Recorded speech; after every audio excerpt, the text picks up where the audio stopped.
තෙරුවන් සරණයි සෑම දිනාටම මං හිතනවා මං කියන දේ ඇහෙනවා. මං කියන දේ ඇහෙනවද ඔක්කොටම? ඔව්. මේ ධර්ම සාකච්ඡාව අපි මේ අර දිට්ටි ගැන ටිකක් කියලා දෙන්න කියලා තමයි හිතුවේ. මට අද උදේ තමයි අදහස ආවේ. දිට්ටි කියලා තියෙනවා සංයෝජන කියලා තියෙනවා. මට මේ මාතෘකාව ඔස්සේ ටිකක් කියලා දෙන්න මූලික අදහසක් දෙන්න කියලා හිතුණා. මොකද දෘෂ්ටි කියන දේවල් අපිට සෑම කෙනාටම ඒක වැදගත් දැනගන්න එක. ඒක නිසා මේ ගැන කියලා දෙන්න මූලික එක ටිකක් දිග මාතෘකාවක්. ගොඩක් දේවල් පැහැදිලි කරන්න ඕන. මොකද දෘෂ්ටියනේ ගලවලා යන්නේ. සෝතාපන්න වෙනකොට මාර්ගසිතේදීත් ඒක නැති වෙලා යනවා. සෝතාපන්න වෙනකොට සම්පූර්ණ වෙලා යනවා. හැබැයි දැන් මන් දිගටම කතා කරන්න ගියොත් ඕගොල්ලන්ට මොකක් හරි හදිස්සියේ තියෙන ප්‍රශ්නයක් අහන්න බැරි වෙනවා. ඒක නිසා මේ මූලික වශයෙන් පහුගිය අහපු දේවල් හරි මොකක් හරි ප්‍රශ්නයක් තියෙනවා නම් අහන්න.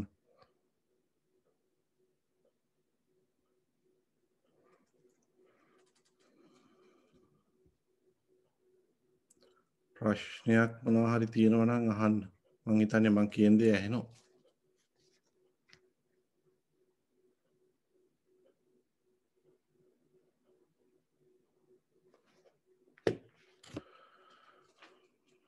ප්‍රශ්න වේලස්සනින් නැති වගේ පේන්නේ. තියෙනවද ප්‍රශ්න? ශනික වෙන ප්‍රශ්න?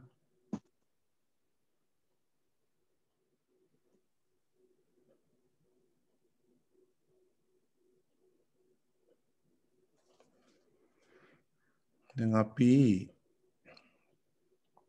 අපි සාමාන්‍යයෙන් සිත කියලා දන්නවා. මං කියන දේ සාමාන්‍යයෙන් ඇහෙනවද? හයියෙන් කියන්න ඕනද තව ටිකක්? ඔය විදිහ හොඳයි ඒත් මට නම්. ඇහෙනව නේද? ඇහෙනවා පැහැදිලිව. අපි දැන් අර සිත කියලා කියනවනේ. සිත අපි කුසල් සිත් අකුසල් එහෙම කියලා කියනවා. මොකද අර සිතේ චෛතසික එහෙම නැත්නම් සිතුවිලි කියලා જાතියක් තියෙනවා. ඒ සිතුවිලි තමයි අපි බොහෝ දුරට වැදගත්. අනිත් වැදගත් නැහැ කියන්නේ කියන එක සමහරලාට සිත කියලා විඥානය කියලා කියනවා. ඔය සිත් කුසල් විදර්ශනා කියලා.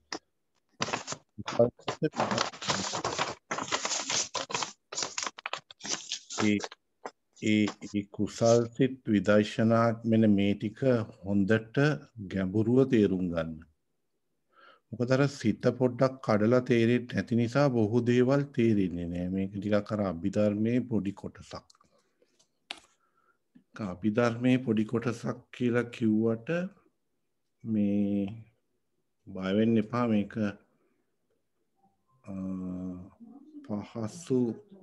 පහසුවටම තේරුම් කරන්න තමයි මම පුළුවන් තරම් උත්සාහවන්ත වෙන්නේ. හැබැයි මේ කියන ටිකේ පොඩි සැඟවුණු දෙයක් තියෙනවා. ඔබලා කවදාකවත් අහලා නැති දෙයක්. ත්‍රිපිටක පොතක් තියෙනවා. හැබැයි ඒ තියෙන තැන් කියන්නේ නැහැ. මේ වැදගත් තැනක් මෙතනදී තියෙනවා. අපි මෙච්චර කල් බොහෝ අය සසරේ හිර වෙලා හිටිය තැන්. මොකද අර වැදගත් සමහර තැන් උලුප්පලා කියන්නේ නැත්තේ මේ හඬපට අහගෙන ඒව එකතු කරලා ඒව විනාශ කරන කට්ටිය ඉන්නවා. මහාන අය තුලත් ඉන්නවා. ඒක නිසා තමයි සමහර ධර්ම කරුණු සැඟවුනේ. ඒගොල්ලෝ මහාන ස්වරූපයෙන් ඉන්නවා. මහාන වෙලා ඉන්නේ ඒගොල්ලෝ. නමුත් ඒගොල්ලොන්ට විවිධ අදහස් තියෙනවා. ඒවලට කියනවා අපි දෘෂ්ටි කියලා. සමහර අයට තියෙනවා නිවන් දැක්කහම ආයෙ උපදින්නේ නැහෙනි කියන අදහස. සැපත නැති වෙනවා කියන අදහසක් තියෙනවා. ඔය කොටසේ ඉන්නේ මහායාන කියලා කොටසක් තියෙනවා. ඒවැයි තියෙනවා මේ ආත්මයිත් එක්ක ආත්ම කියන ලක්ෂණයත් එක්ක සංකලනය වෙලා සංයෝග වෙලා යන විඳින සැපක් කියන දෙයක්. එහෙම කොටසක් බුදු දහම තුළ බෙදී වෙන්වී ඉන්නවා. ඒගොල්ලොන්ට මේ තේරවාදී දහම ඔරොත්තු දෙන්නේ නැහැ. අනාත්ම වූ ලක්ෂණය ඔරොත්තු දෙන්නේ නැහැ. ඒගොල්ලෝ මේ දහම විනාශ කරනවා. ඒක කොටසක්. අනිත් කොටස ගැන මට කියන්න බෑ වචනේ. තව කොටසක්කුත් ඉන්නවා ඔය ආත්මනාත්ම භාවයට සම්බන්ධ කට්ටිය. ඒගොල්ලෝ කරන්නේ මේ සැඟවුණු වැදගත් වූ ස්ථානවල තියෙන දහම විකෘති කරනවා. ඒක සාමාන්‍යයෙන් ඔය පොත් ලියන අය, ඔය ත්‍රිපිටක පොත් ලියන අය දන්නවා. සමහර අය දන්නවා. බොහෝ අය දන්නවා. ඒක නිසා සමහර වැදගත්ම ධර්ම කරුණු වචනකින් දෙකකින් තමයි සංගවලා තියෙන්නේ. දැන් ඒවා කොහොමද තේරුම් ගන්න කියන දේ කියලා දෙන්න වෙනවා. දැන් මම දන්න කිසි දහමක් නැහැ. මම එහෙම පොත් බලන්න මට වෙලාවක් නැහැ. ඔබලා දන්නවා වැඩට යනවා. පැය 8ක් මගේ ජීවිතේ පෞල් ජීවිතේ. මට එහෙම පොත් බලන්න වෙලාවක් නැහැ. එහෙම දැනගත්ත සූත්‍ර ගොඩකුත් නැහැ. ඇත්ත කියන්න එපයි. සූත්‍ර 10ක් 12ක් දැනගත්තාම මට මේකේ කෙලවර අවුණා.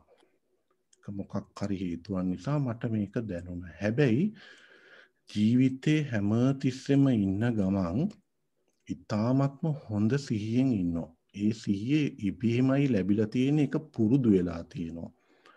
ඒ පුරුද්ද ආවට පස්සේ ෂණිකව ඒක මට කියන්න මම ඒක අද කියනවා. හරියට කොහොමද වෙන්නේ කියලා.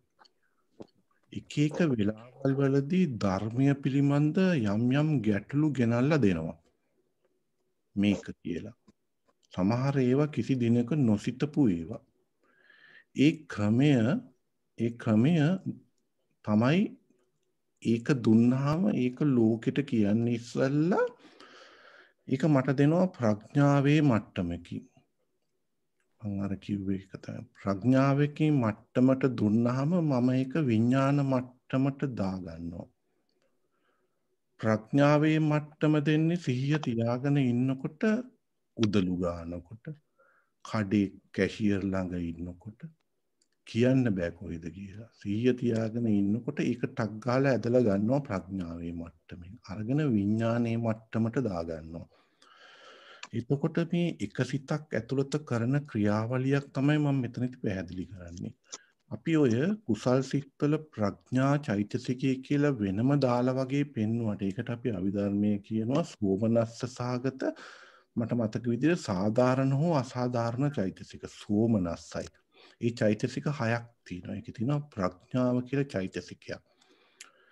ඒ චෛතසිකය බොහෝ අයට ගැටලු තියෙනවා. දැන් ප්‍රඥාවෙන් හඳුනා ගන්නකොට විඥාන මට්ටමක් නැද්ද කියලා. මම අර වේලස්නිනුත් හඬපටවල කිව්වා ඒ විඥාන මට්ටමට යහ අවබෝධ මට්ටමකින් අල්ල ගන්නවා කියලා. දැන් මේ සමහර ඉදිරියේදී කියන දේවල් මේ මොහොතේ කියන්නේ නැහැ. ඒක කාලය ආවහම තේරෙනවා ඒ ලෝකෙට තේරෙනවා කියලා ඒකත් අර අතනින් මං කිව්වා වගේ අර එන පණිවිඩයක්. මේක හොඳයි මේ කාලේ කියන්නේ. එතකොට අර සිතේ තියෙන විඥාන මට්ටමට අරක දාගන්නවා. එතකොට දැන් බලනකොට සිත ඇතුලේ ප්‍රඥා චෛතසිකය සහ විඥාන මට්ටම දෙකම ක්‍රියාත්මක වෙනවා. ප්‍රඥා මට්ටමින් ඇදලා ගන්නදී විඥාන මට්ටමින් ඒක තීරුම් කරනවා බාහිරට. කියන්නේ ආය විඥාන මට්ටමට බහින්න වෙනවා. තීරුම් කරන්න. හැබැයි මේ එක සිතක් කතා කරන්නේ. ප්‍රඥා මට්ටමින් තමයි අදින්නේ. දැන් විදර්ශනා වඩනවා කියන්නේ තර ප්‍රඥා කියන චෛතසිකය දියුණු කරනවා මේ සිතේ. ඒක දියුණු වෙන්න තමයි අර අවබෝධය කියන දේ දියුණු වෙන්නේ. මේ ටිකක් පොඩි සද්ද එනවා මම ඔක්කොම මියුට් කරනවා. සමා වෙන්න.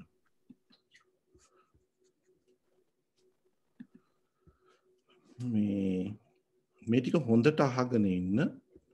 මේක ආය මං හිතන්නේ මේකෙන් ගැටලුත් වෙන්න පුළුවන්. දැන් මං අර සිත් ගැන කිව්වනේ කිව්වේ මං අභිධර්මයේ කුසල් සිත් කියලා. දැන් කුසල් සිත් කියන ටික කුසල් සිත් 19ට අර 6ත් එකතු වුණාම තමයි අපි විදර්ශනා කියන්නේ අර ප්‍රඥාවත් එක්ක එන. නමුත් අර සාමාන්‍ය ලෝකයේ විදර්ශනා වඩන කෙනෙකුට ඒක තේරෙන්නේ නෑ. අර ප්‍රඥා චෛතසිකයේ අවබෝධයක් දක්වා තල්ලු වෙනවා කියන දේ. ඒක විදර්ශනා වඩාගෙන යනකොට හැබැයි මේ ප්‍රඥා මට්ටමින් ආර්ය ලෝකයේ අල්ලන දේ ලෝකෙට දෙනවා විදර්ශනා මට්ටමින්. එතකොට දන්න දහම් කරුණු අල්ලගත්තාම ඒවැයි සත් නිර්වද්‍යතාවයේ ඉස්සෙල්ලා බලන්න වෙනවා කොයි හරි තියනවද කියන එක. ස්ථිරවම දුන්න දේ හරිද? ඒක ටිකක් කන්ෆියුස් වෙනවා. හැබැයි මෙහෙම ඇයි එහෙම කන්ෆියුස් වෙන්නේ? ටිකක් විඥාන මට්ටමට ආවහම විඥාන මට්ටමට ආවම වැරදි දෘෂ්ටිනුත් අහු වෙනවා. විඥාන මට්ටම. ඒකට අපි කියනවා දෘෂ්ටි කියලා වැරදි. කියන්නේ සත්‍යයට බැහැරව ගිහින් වැරදි ආකාරයට දකිනවා. මේ වැරදි ආකාරයට දකින දෙයට තමයි අපි දෘෂ්ටියක් කියලා කියන්නේ. දෘෂ්ටියක් කියලා කියන්නේ. ඒක නිසා පරිස්සම් වෙන්න වෙනවා මේ ප්‍රඥා මට්ටමින් ලබා ගන්න දේවල් හරියටම වෙරිෆයි කරගන්න වෙනවා. මේ සිතට දිගින් දිගටම ගැළපීලා යනවාද කියන දේ. එතකන් ඒක ගැඹුරුව ආය ඒකත් නුවණින් විමර්ශනය කරන්න වෙනවා. හැබැයි බුදුරජාණන් වහන්සේලාට එහෙම කරන්න අවශ්‍ය නැහැ. ෂණිකව කනෙක්ෂන් එක දිගින් දිගටම එනවා. අනිත් අයට එච්චරම සියුම් ලෙස එන්නේ නැහැ. එක්තරා ප්‍රමාණයකට එනවා ප්‍රශ්න අහනකොට. නමුත් අර බුදුරජාණන් වහන්සේලාට වගේ සරියුත් මහරහතන් වහන්සේට වගේ ෂණිකව කනෙක්ෂන් එක ගලාගෙන ඉන්නේ නැහැ. ඒක අරගෙන ප්‍රඥාවෙන් විඥාන මට්ටමින් දාලා දෙනවා එළියට. ප්‍රඥාවෙන් ගන්නවා විඥාන මට්ටමින් දෙනවා. ප්‍රඥාවෙන් ගන්නවා විඥාන මට්ටමින් දෙනවා. ඒක කනෙක්ෂන් එකක්. ඒක කාටත් මේ ලෝකේ හිතා ගන්න බෑ. ඒ කනෙක්ෂන් එකකින් අල්ලගත්තාම අපි කරන්නේ ඒක පැල්පැදියම් කරගෙන අපිට ධාරණය කරගෙන තියා ගන්නවා මේක. ඊට පස්සේ ඒක ඔය පොත්වල හොයාගෙන යනවා. අදහස දන්නවා. ඒ එකතු කරපුවා අද පවා තියෙනවා. තාම කියන්නේ නැතුව. මොකද ඒක වෙරිෆයි කරගන්න බෑ. හොයලා පොත්වල ඉතින් ඔය බලනකොට ඒකෙත් සමහර වෙලාවට ඒක කොහොම වෙනවද දන්නේ නැහැ. තියෙන තැනත් පෙන්නනවා සමහර අවස්ථාවලදී. මෙන්න මෙතන තියෙනවා මේ සූත්‍රය කියලා. එහෙම පෙන්වන අවස්ථාවක් තියෙනවා. සමහර වෙලාවට ඒ සූත්‍රයේ භාගයකට වැඩිය කුණු තියෙන්නේ.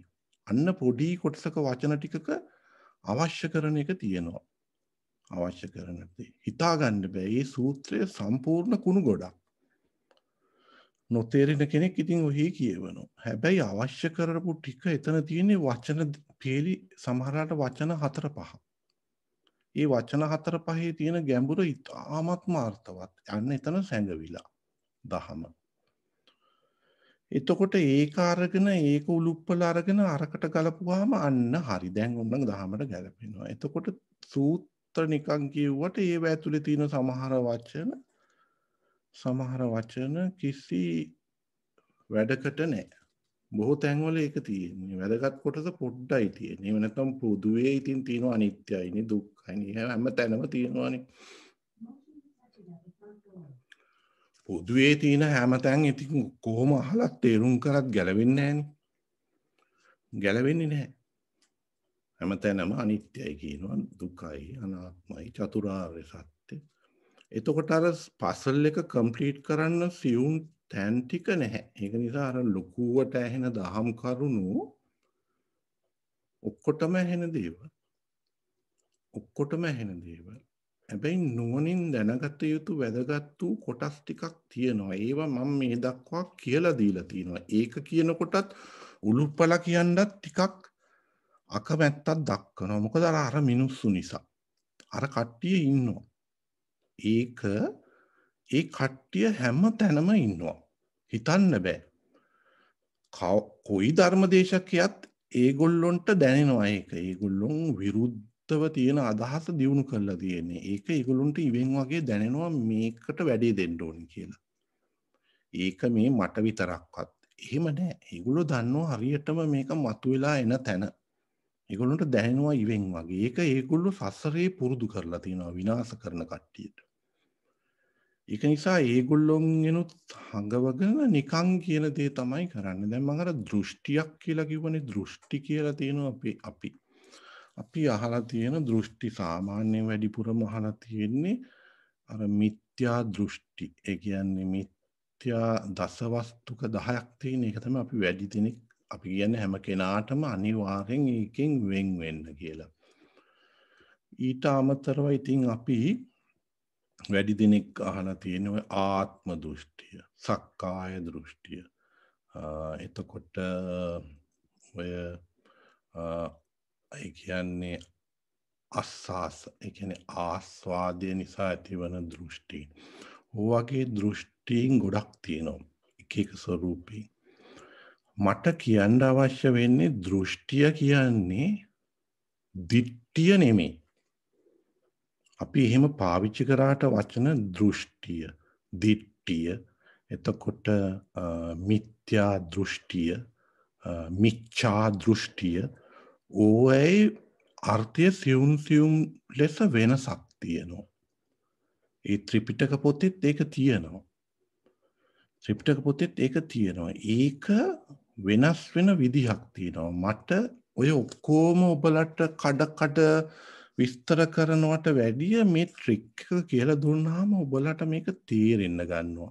ඔය දෘෂ්ටිය, දිට්ඨිය, මිච්ඡා දිට්ඨිය, මිත්‍යා දෘෂ්ටිය කියන වචන 4ක් තියෙනවා. ඔය 4 ඕන තැනකට දාලා තේරෙනවා ටක් ගාලා. හැබැයි වැරදි තැනුත් ගොඩාක් තියෙනවා.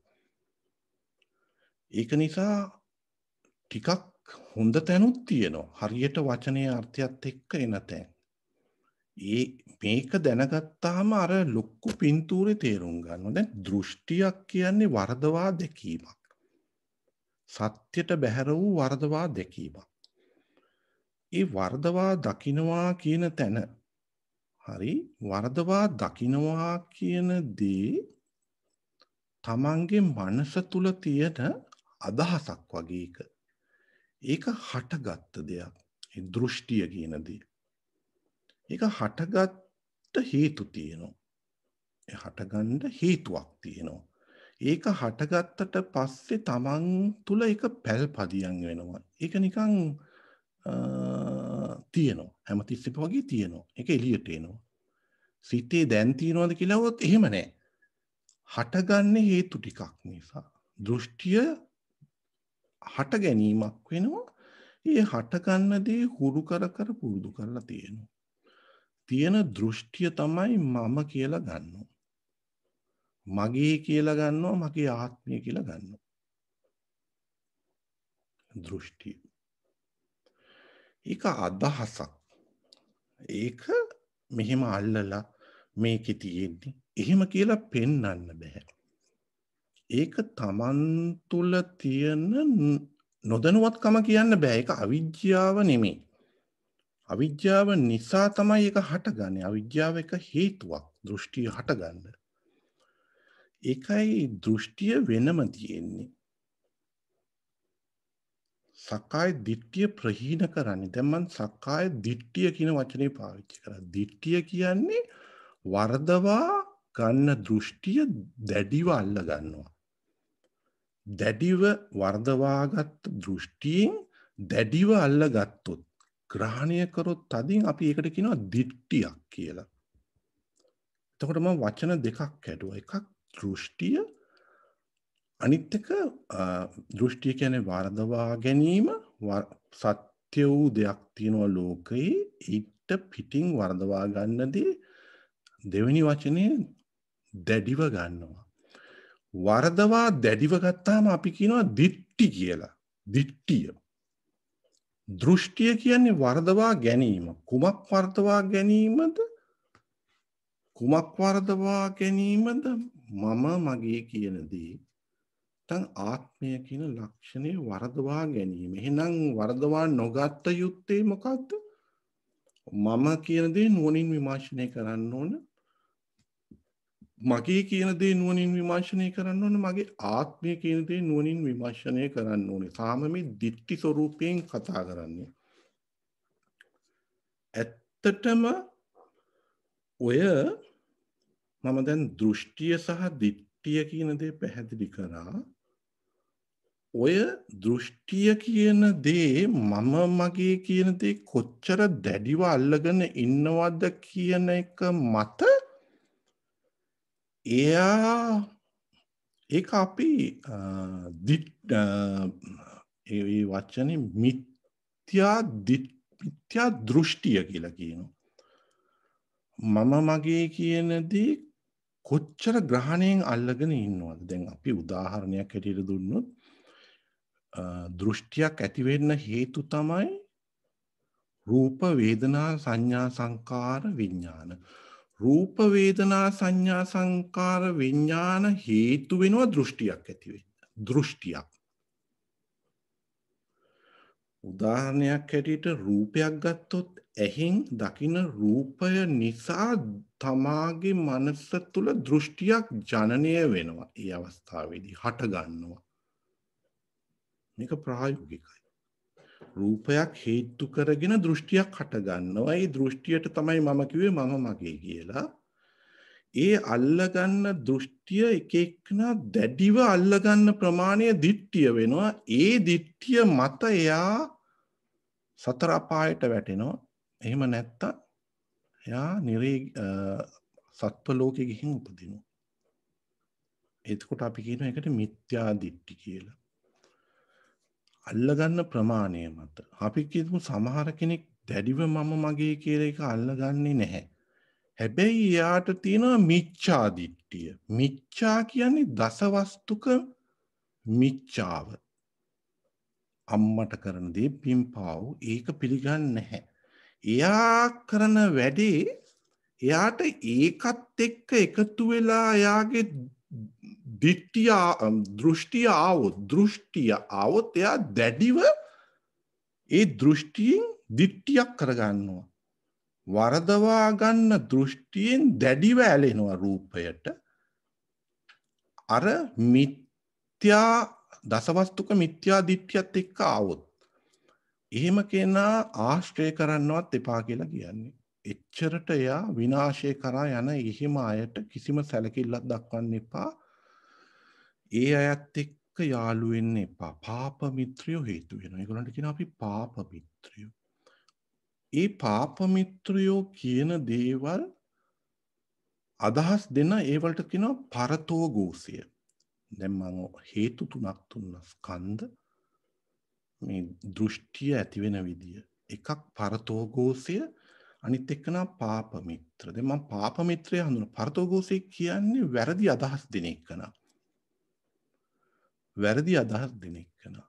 දැන් ඔන්න වැරදි අදහස් දෙන පරතෝගෝසියන්ගේ වැරදි අදහස් අපි ගන්නවා. පාප මිත්‍ර කියන්නේ සේවනය කරන්න හොඳ නැහැ. එයා අයෝනිසෝ මනසිකාර්ය පුරුදු කරනවා.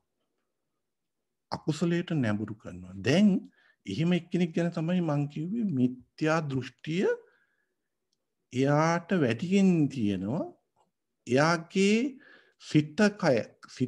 කයෙන් වචනයෙන් සිතින් එයා හැමතිස්සෙම කරන්නේ නිරයට යන වැඩ.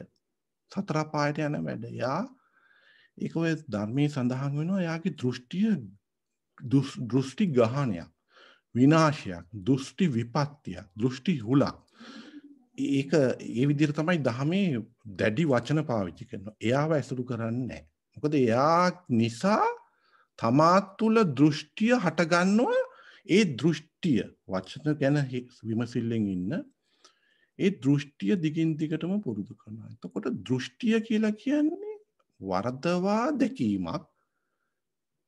දිට්ඨිය කියලා කියන්නේ වරදවා දකින්න දේ දැඩිව ග්‍රහණය කිරීම. දෘෂ්ටිය එකක්, රූපය තව එකක්.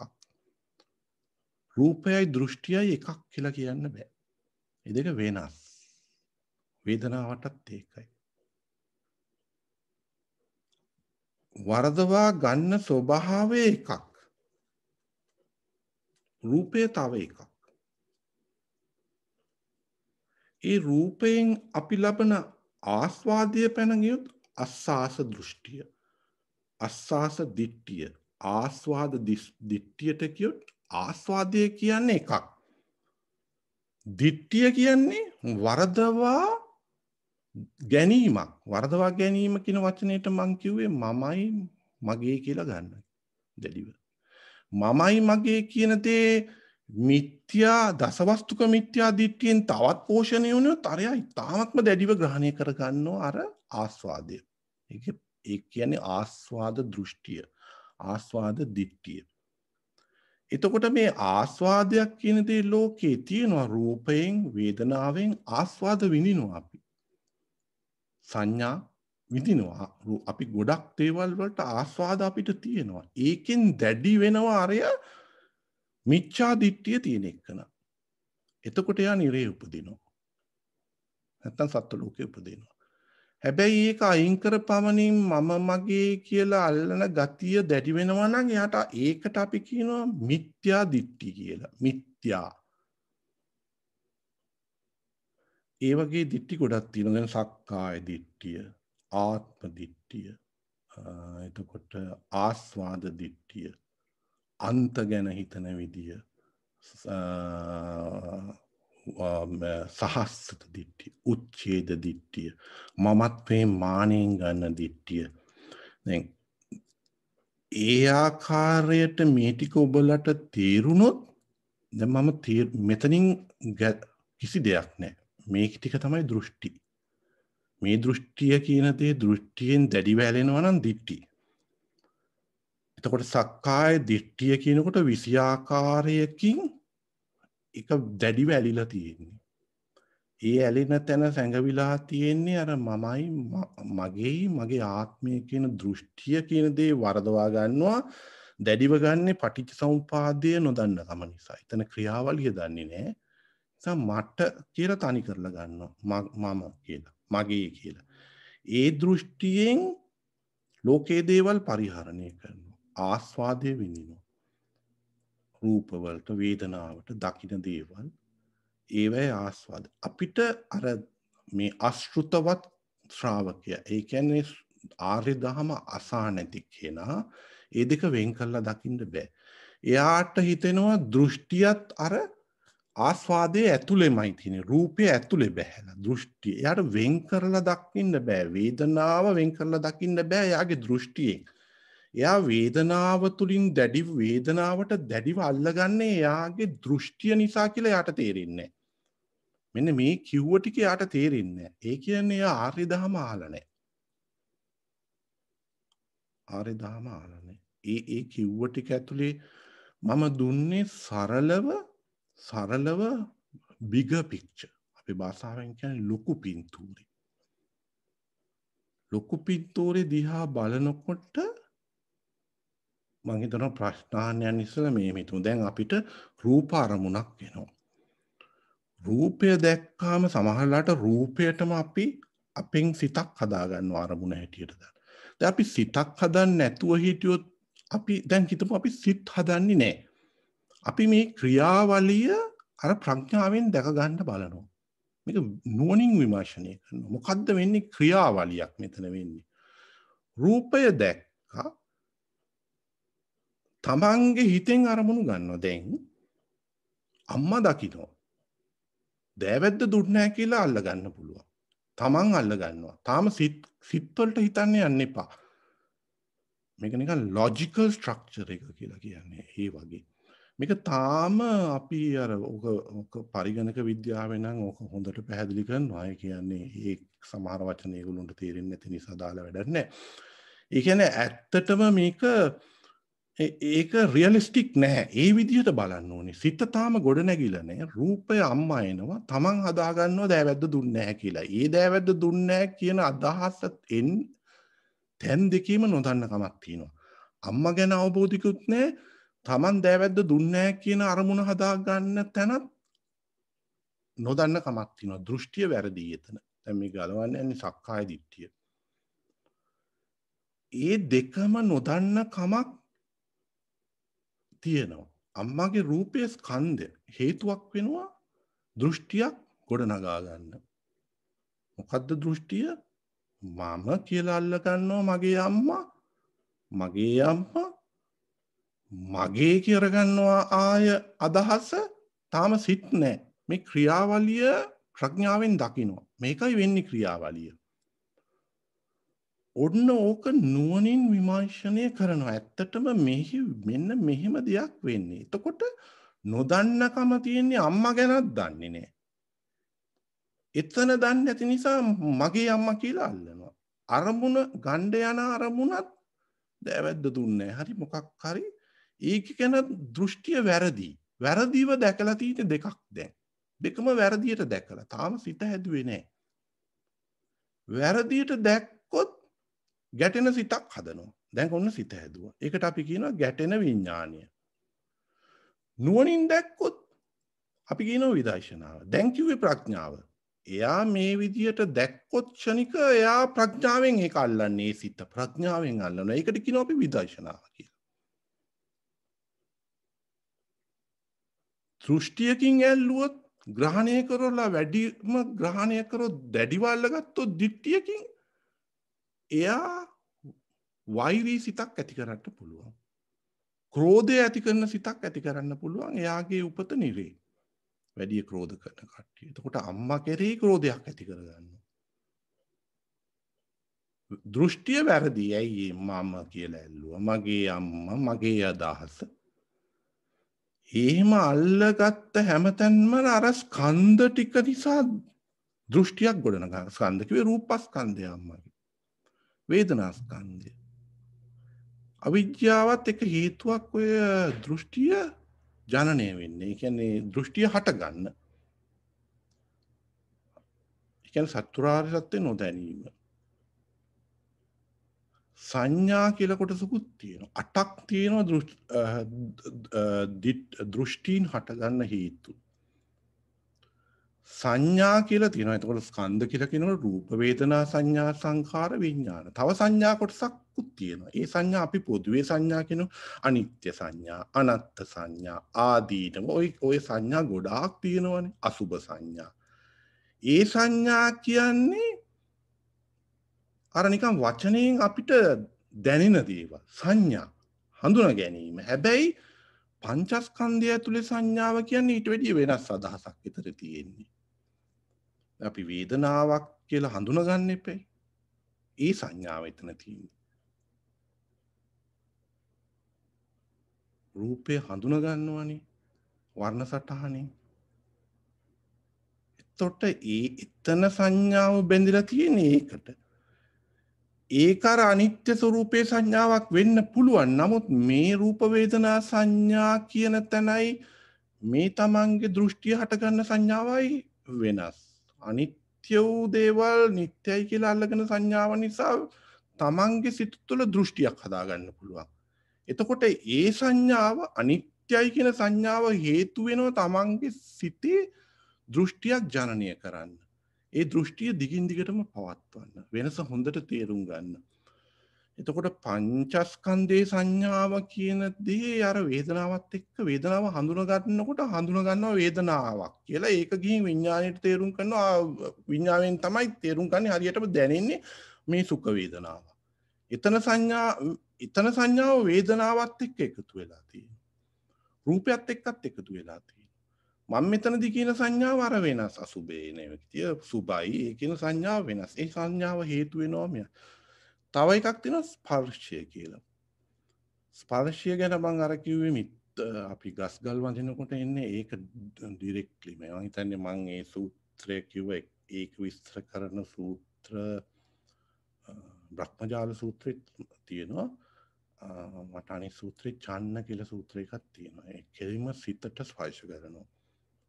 ඔය ගස්කල් වඳිනකොට එන්නේ ඒ අරමුණ කෙලින්ම සිතට ස්පර්ශ කරනවා. ඒ ස්පර්ශ කරන එක ජනනය වෙලා මිත්‍යා දෘෂ්ටියක් ගොඩනගනවා. ඒ කියන්නේ වැරදි දෘෂ්ටියක් ගොඩනගනවා. ඒකට ස්පර්ශයත් හේතු වෙනවා. එතනදී ස්පර්ශය කියලා කිව්වේ කෙලින්ම මනසට එන ස්පර්ශය.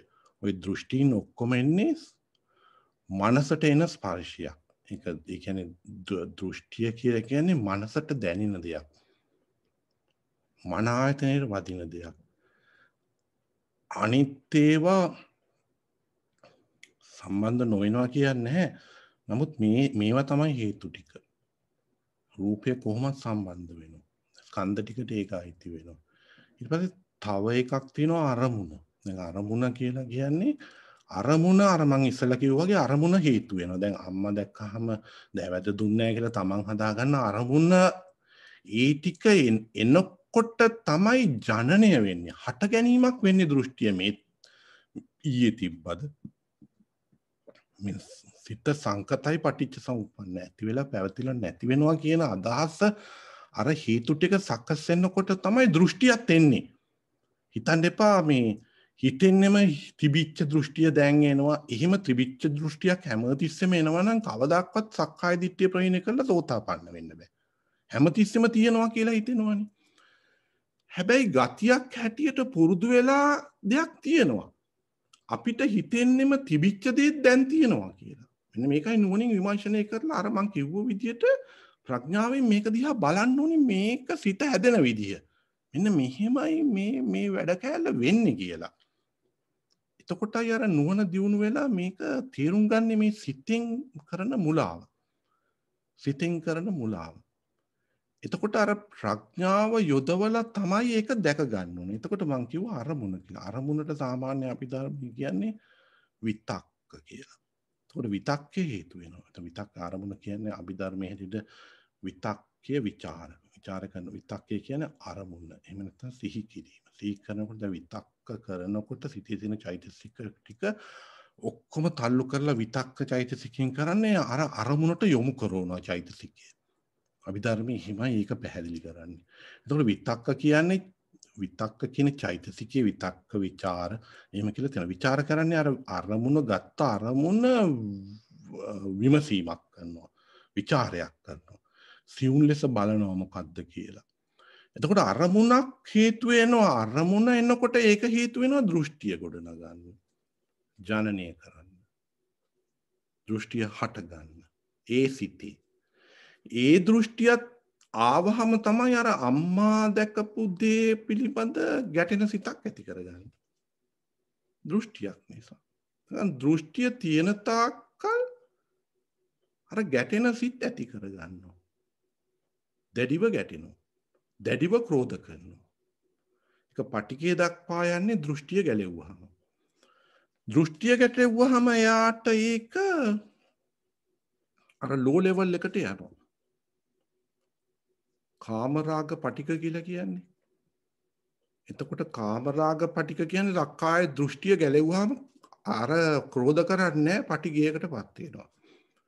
මුලදී ආ ක්‍රෝධ කරන්න ඇති අම්මට. හැබැයි දැන් එයා සෝතාපන්නයි. යාට යම් කිසි අකමැත්තක් තියෙනවා මගේ දෑවැද්ද දුන්නේ නැහැ කියලා. ඒකට අපි කියනවා පටිගය කියලා. එතකොට එයා දෘෂ්ටිය පටිගය දක්වා වෙනස් කළා. පටිගය දක්වා ඒ කරලා තියෙන්නේ එයා සක්කාය දිට්ඨිය ප්‍රහීන කරලා. එතකොට එයාගේ සිතේ ඉස්සල්ලා අම්මව දකින්නකොට වැරදි දිට්ඨියක් ආවා. දිට්ඨිය දැඩිව ඇල්ල ගැනීමක් ආවා. දිට්ඨිය කියනකොට දැඩිව ග්‍රහණය කරනවා වරදවා දකින්නවා. වරදවා දකින්නවා දැඩිව ග්‍රහණය කරනවා. එයාට සමහර වෙලාවට තියෙන්න ඇති දසවස්තුක මිච්ඡා දිට්ඨිය. මිච්ඡා දිට්ඨිය. දැන් ඔය වචන සාමාන්‍යයෙන් පාවිච්චි කරනකොට මේ විදිහට බණ කියන්න කඩ කරට හැබැයි මේක වැඩිපුරම අපි පාවිච්චි කරන්නේ මිත්‍යා දිට්ඨිය කියලා. ඔය ඔක්කොටම. මිත්‍යා දිට්ඨිය කියනකොට ඔක්කොම අහුවෙනවා. මිත්‍යා දිට්ඨිය ආස්වාදය පිළිබඳ අස්සාස දෘෂ්ටියටත් සක්කාය දිට්ඨියටත් ආත්ම දිට්ඨියටත් අන්තග්‍රාහී දිට්ඨිය ඒ වගේ සහස්සත උච්ඡේද දිට්ඨිය මමත්වයෙන් අල්ලන මානෙන් අල්ලන තව දිට්ඨි ටිකක් තියෙනවා. ඔය ඔක්කොම දිට්ඨි ටිකට අපි සාමාන්‍ය පෘථිවිය කියන්නේ මිත්‍යා දිට්ඨිය. මිච්ඡා දිට්ඨිය කියන්නේ දසවස්තුක මිත්‍යා දිට්ඨියගේ. දසවස්තුක මිත්‍යා දිට්ඨිය කියන්නේ අර මිච්ඡා දිට්ඨිය. ඒක තියෙන එක තමයි ස්ථීර වශයෙන්ම නිරේ උපදිනවා. ඒකින්ද ඉස්සෙල්ලා ඒකෙන් ඔය දානි දෙන දේවල් ඒකෙන් වෙන් වෙන්න ඕනේ. ඒක තමයි මම අර ඉස්සෙල්ලා හඬපටිවල කිව්වේ නාම රූප දකින්න යන්නේ ඉස්සෙල්ලා මේ මාර්ගයේ මේ විදියට යන්න ඕනේ. මේ වෙන් වෙන්න ඕනේ. ඊට පස්සේ තමයි නාම රූප දකින විදර්ශනාව වඩන්නේ යන්නේ. දැන් මේ විදර්ශනාව වඩනකොට නුවණින් වෙන. දැන් බලන්න අපි අහලා තිනවා සංයෝජන කියලා. සංයෝජන කියන්නේ මුසු වෙනවා වචනේ. එහෙම නැත්නම් බන්ධ වෙනවා, බැඳෙනවා. සංයෝජන. දැන් මාන සංයෝජනයක් කියලා කියන්නේ. ඉරිසියාව ඉස්ස සංයෝජනයක්. මිච්ඡරිය සංයෝජන. සංයෝජන කියන්නේ මුසු වෙනවා. මුසු වෙනවා. මුසු වෙලයි එන්නේ. ඒ කියන්නේ අපිට ඉරිසියාවක් කරන්න බෑ තව කෙනෙක් නැත්තම් ඉස්සරහා. එතකොට ඉස්සරහා පුද්ගලෙක් ඉන්නවා. මුසු වීමක් වෙනවා. ඒ බැඳීම තමයි අපි සංයෝජන කියන්නේ. ඒ කියන්නේ එකට එකතු වෙලා ඉන්නේ. දැන් ඇහැයි රූපයයි සම්බන්ධ වුණාම එකට සංයෝජනය වෙන්නේ නැහැ. අපිට ඡන්දය අපිට රාගය නැත්තම් එතකොට එතන බන්ධ කරලා ගන්නේ ඇහැයි බාහිර රූපයයි එකට සම්බන්ධ කරවලා බැඳීමක් ඇති කරන්න බන්ධනය සංයෝජනය කියන්නේ බන්ධනයක් එහෙම නැත්තම් මම අර ඉස්සෙල්ලා කිව්වේ මුසු වීමක් එකට කීපයක් එකතු වුණාම ඇති කරන බැඳීම තමයි සංයෝජනය කියන්නේ එතකොට ඒ සංයෝජන කියන දේවල් දැන් අපි ඒ සංයෝජනය නිසා ඒ කියන්නේ ඒක බන්ධනය නිසා අපිට කියන්න බෑ හරියටම කොහින්ද ඒක එන්නේ කියලා. හැබැයි ඒක වෙනස් දෙයක්. මේ දැන් ඉරිසියාව කියන දේ බලන්න ඒක Tamanට පොදු දෙයක්. ඉරිසියාව කියලා Tamanගෙන් එන සංයෝජනයට බාහිර පුද්ගලෙක් එහෙම එන්න ඕනේ. නැත්තම් සංයෝජන වුණේ නැත්තම් ඉරිසියාවක් වෙන්නේ නැහැ. දැන් අපි ගමු තීන මිද්ද කියලා. තීන මිද්දේ Tamanටම එක කියන ලෝකලයිස් වෙලා. Tamanගෙමයි තියෙන්නේ. තව කෙනෙක්ගෙන් ලේසියෙන් තීන මිද්දේ හදන්න බෑ. Taman හදනවා තීනයයි මිද්දේයි. සිතේ සහ චෛතසිකවල හැකලුණු බව. ඒක Tamanට පොදු දෙයක්. Tamanගේ තියෙන්නේ. එතකොට කුක්කුච්චය Tamanට අර ලෝකලයිස් වෙලා. Tamanට තියෙන්නේ. ඒකෙත් අර ඒක කියන්න බෑ අපිට සංයෝජන කියලා. තව ආයකට සම්බන්ධ වෙන්නේ. නමුත් මේ සංයෝජන කියන තැන මුසු වීමක් වෙනවා. මුසු වුණාම තමයි බන්ධනයක් ඇති වෙන්නේ. ඒ බන්ධනය සංයෝග වෙනවා සිත ඇතුළට. එතකොට අපි කියනවා සංයෝජන කියලා. දැන් සක්කාය දිට්ඨියයි සීලබ්බත පරාමාස දෙවිදියටම හැසිරෙනවා. සංයෝජන හැටියට ගන්නත් පුළුවන් දිට්ඨියක් හැටියට ගන්න පුළුවන්. දැන් සංයෝජන වල ඒ කියන්නේ මං කිව්ව ඉස්ස. එතකොට මිච්ඡාරිය සංයෝජන. එතකොට මාන සංයෝජන. ඕවා සංයෝජන දිට්ඨි නෙමෙයි. ඒ කියන්නේ වරදවා දැකීම් නෙමෙයි. හැබැයි අර සක්කාය දිට්ඨිය සීලබ්බත පරාමාස සංයෝජන ලෙසත් හැසිරෙනවා වෙලාවකට දිට්ඨිය ලෙසත් හැසිරෙනවා. අපි වැඩිපුරම කියන්නේ දිට්ඨිය කියලා. දැන් අපි කරමු සීලබ්බත පරාමාසය. දැන් අපි කිරි උතුරවනකොට සංයෝජන වෙලා එන්නේ. ඇයි අපි කිරි උතුරවන තැනකට අපි ගියොත් එතන අපිට යම් කිසි දෙයක් අපිට දැනෙනවා, පේනෙනවා. ඒක මුසු වීමක් එතනදී වෙනවා සීලබ්බත පරාමාසය. එතකොට මුසු වීම නිසායි අපේ සිත තුළ සිතට සංයෝග වෙන්නේ. සිතට එකතු වෙන්නේ. ඒ අවස්ථාවේදී සීලබ්බත පරාමාසයේ සංයෝජනයක් ලෙස හැසිරෙනවා. නැත්තම් දිට්ඨියක් ලෙස හැසිරෙනවා. නිකන් අදහසක් තියෙනවා අපිට. දැන් කවුරු හරි කතා කරනකොට අර හුණෙක් කෑ ගැව්වහම හොඳයිනේ. මේ සුබ ලකුණු. දැන් ඕවත් අල්ලගෙන ඉන්නවනේ මිනිස්සු. දැන් එතන අවස්ථාවේදී අපිට වැරදි දෙයක් තියෙනවා. ලෝකේ සම්මත දෙයට වැඩිය වැරදි දෙයක්. අපි සත්‍යයට බැහැරින් වූ දෘෂ්ටියක් අපිට තියෙනවා. ඒ දෘෂ්ටි අල්ලගෙන අපි යනවා මේ වැරදි දේවල් ඒක වැරද්දක්. ඒක දැඩිව ග්‍රහණය කර ඔයාට හුණා කෑ ගැහුවද යනකොට එළියට. ඒක තමයි වගේ වැඩේ හරි ගියේ නැත්තේ. දැන් දැඩිව අල්ලගෙන ඉන්නවා. ඒ අවස්ථාවේදී අර සංයෝජන කතාවක් නෑ. හිතේ මනසේ පැල්පදියම් වෙච්ච අර ජනනය වෙච්ච අදහසක් හිතේ පැල්පදියම් වෙච්ච තියාගෙන ඒ අවස්ථාව සැකසුනාම යා කියන ඕ හුණා හැවුවනම් ඔයාට වැඩේ හරි ගියේ නෑ. සමහර කට්ටිය තියෙනවා හුණා කෑ ගැහුවනම් ගේ එළියට යනකොට ඔයාට වැඩේ හරි ගියා නම් ඒක හරියටම හරි. දැන් ওই දෙන්නම ඉන්නේ මුලාවේ. දෙන්නම දෘෂ්ටි කාන්තාරයක දිට්ඨි කාන්තාරයක් ඇතුලේ විනාශ වෙච්ච කට්ටිය. ඒගොල්ලොන්ගේ උපත සතර අපාය නැත්තම් සත්ත්ව ලෝකයේ ගිහින් උපදිනවා. දැන් භයානකකම ඒකයි. ඕක ගැලවිලා යන්නේ බොහෝ දුරටම ගැලවිලා යනවා මාර්ග සෝතාපන්න මාර්ග සිතට පැමිණියා. මේ ටිකක් ඒ විදිහට කියලා දුන්නා වචනත් එහෙට මෙහෙට මේවා කරගෙන දැන් මේක දැනගත්තට පස්සේ ඕක නැති ඕක විස්තර වශයෙන් ගොඩාක් කියන්න ගියොත් දැන් ඕක හැම පැත්තටම රූප ගත්තොත් හැම පැත්තටම වේදනා ගත්තොත් හැම පැත්තටම රූපගුණ තමන්ගේ ශරීරයටම ඇප්ලයි කරන්න පුළුවන් ගොඩාක් සමහර අය අර මං ඉස්සල්ලා කොහෙද හඳපටියක දත්වලට කැමති නම් එයා දත්වලටම තමයි වැඩියෙන් කැමති ශරීරය. එතකොට ඒක එතනට ඇප්ලයි කරන්න පුළුවන්. වැරදි දෘෂ්ටියක් හැටියට එයා දත් නිසා ආස්වාදයක් ලබනවා. ඒකට කියනවා අපි ආස්වාද දෘෂ්ටිය. දෘෂ්ටිය කියන්නේ එකක්, ආස්වාදය කියන්නේ තව එකක්. ඒ දෙක එකතු වුණාම දෘෂ්ටි ආස්වාදය, දිට්ඨි ආස්වාදය වෙනවා. දෘෂ්ටිය ඉන්නේ වෙන තැනකින්. මගේ දත් දෙක කියන තැන. මගේ කියන මගේ දත් කියන තැනින් එයා සතුටක් ලබනවා දත් නිසා. එතකොට විඳීමක් සතුටක් ලබන තැන දත් ටික නිසා එයාගෙන් එන සතුට එක දෙවිදියක්. ඒක එකම දේ නෙමෙයි. එකම කියලා ගන්න බෑ. එතකොට දෘෂ්ටිය වෙන තැනකින් එන්නේ. දෘෂ්ටිය අවබෝධ කරන එක තමයි අපි කියන්නේ නුවණින් විමර්ශනය කරලා මමයි මගේ කියන දේ ආත්ම කියන ස්වરૂපයට වැඩිය මමයි මගේ කියන ස්වરૂපය ගැන අර දැඩිව අල්ලගන්න අරකයි. හැමතිස්සෙම අපි අර සමාගේ සිත් තුළ අඩුවෙන් ඉන්න ඕනේ. ගොඩාක් බලාපොරොත්තු තියාගන්න අරකයි.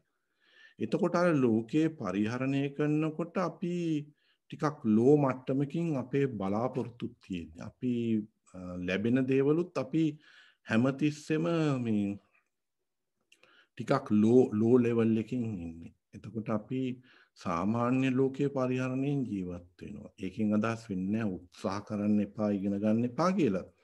නමුත් අර ලෝකේ යථා ස්වરૂපය අපි අවබෝධයෙන් තමයි ජීවත් වෙන්නේ. එතකොට අර මගේ කරන ගතිය තුනී වෙවි යනවා.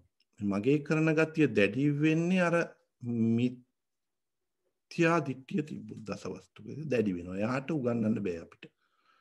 මොකද එයා ඒක ඇතුලේ බැහැලා. ඒක ඇතුලේ බැහැලා නම් එයා දැඩිව අල්ල ගන්නවා. එයාට එතනින් ඉස්සෙල්ලා තේරුම් කරවන්න ඕනේ මෙහිමයි වෙන්නේ. එතකොට එයා අර මගේ කරන ගතිය තුනී කරගන්න පෙළඹෙනවා. මගේ කරන ගතිය තුනී වෙනකොට ලෝකයේ පිළිබඳ දකින්නදී දෘෂ්ටිය සත්‍ය පැත්තට තල්ලු වෙනවා. එතකොට දෘෂ්ටිය නිසා ලබන ආස්වාදය සතුට ටිකක් තුනී වෙනවා. ටිකක් තුනී වෙනකොට තමයි අර යාගේ ඒක ඇත්තටම තුනී වෙන්නේ දෘෂ්ටිය තුනී වෙන නිසා.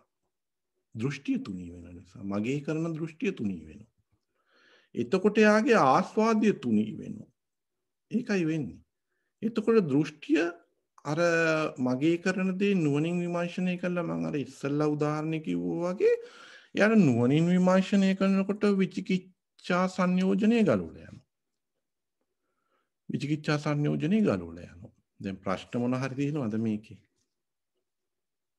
ටිකක් ආය අහන්න වෙයි මේ හඬපටිය දැම්මහම.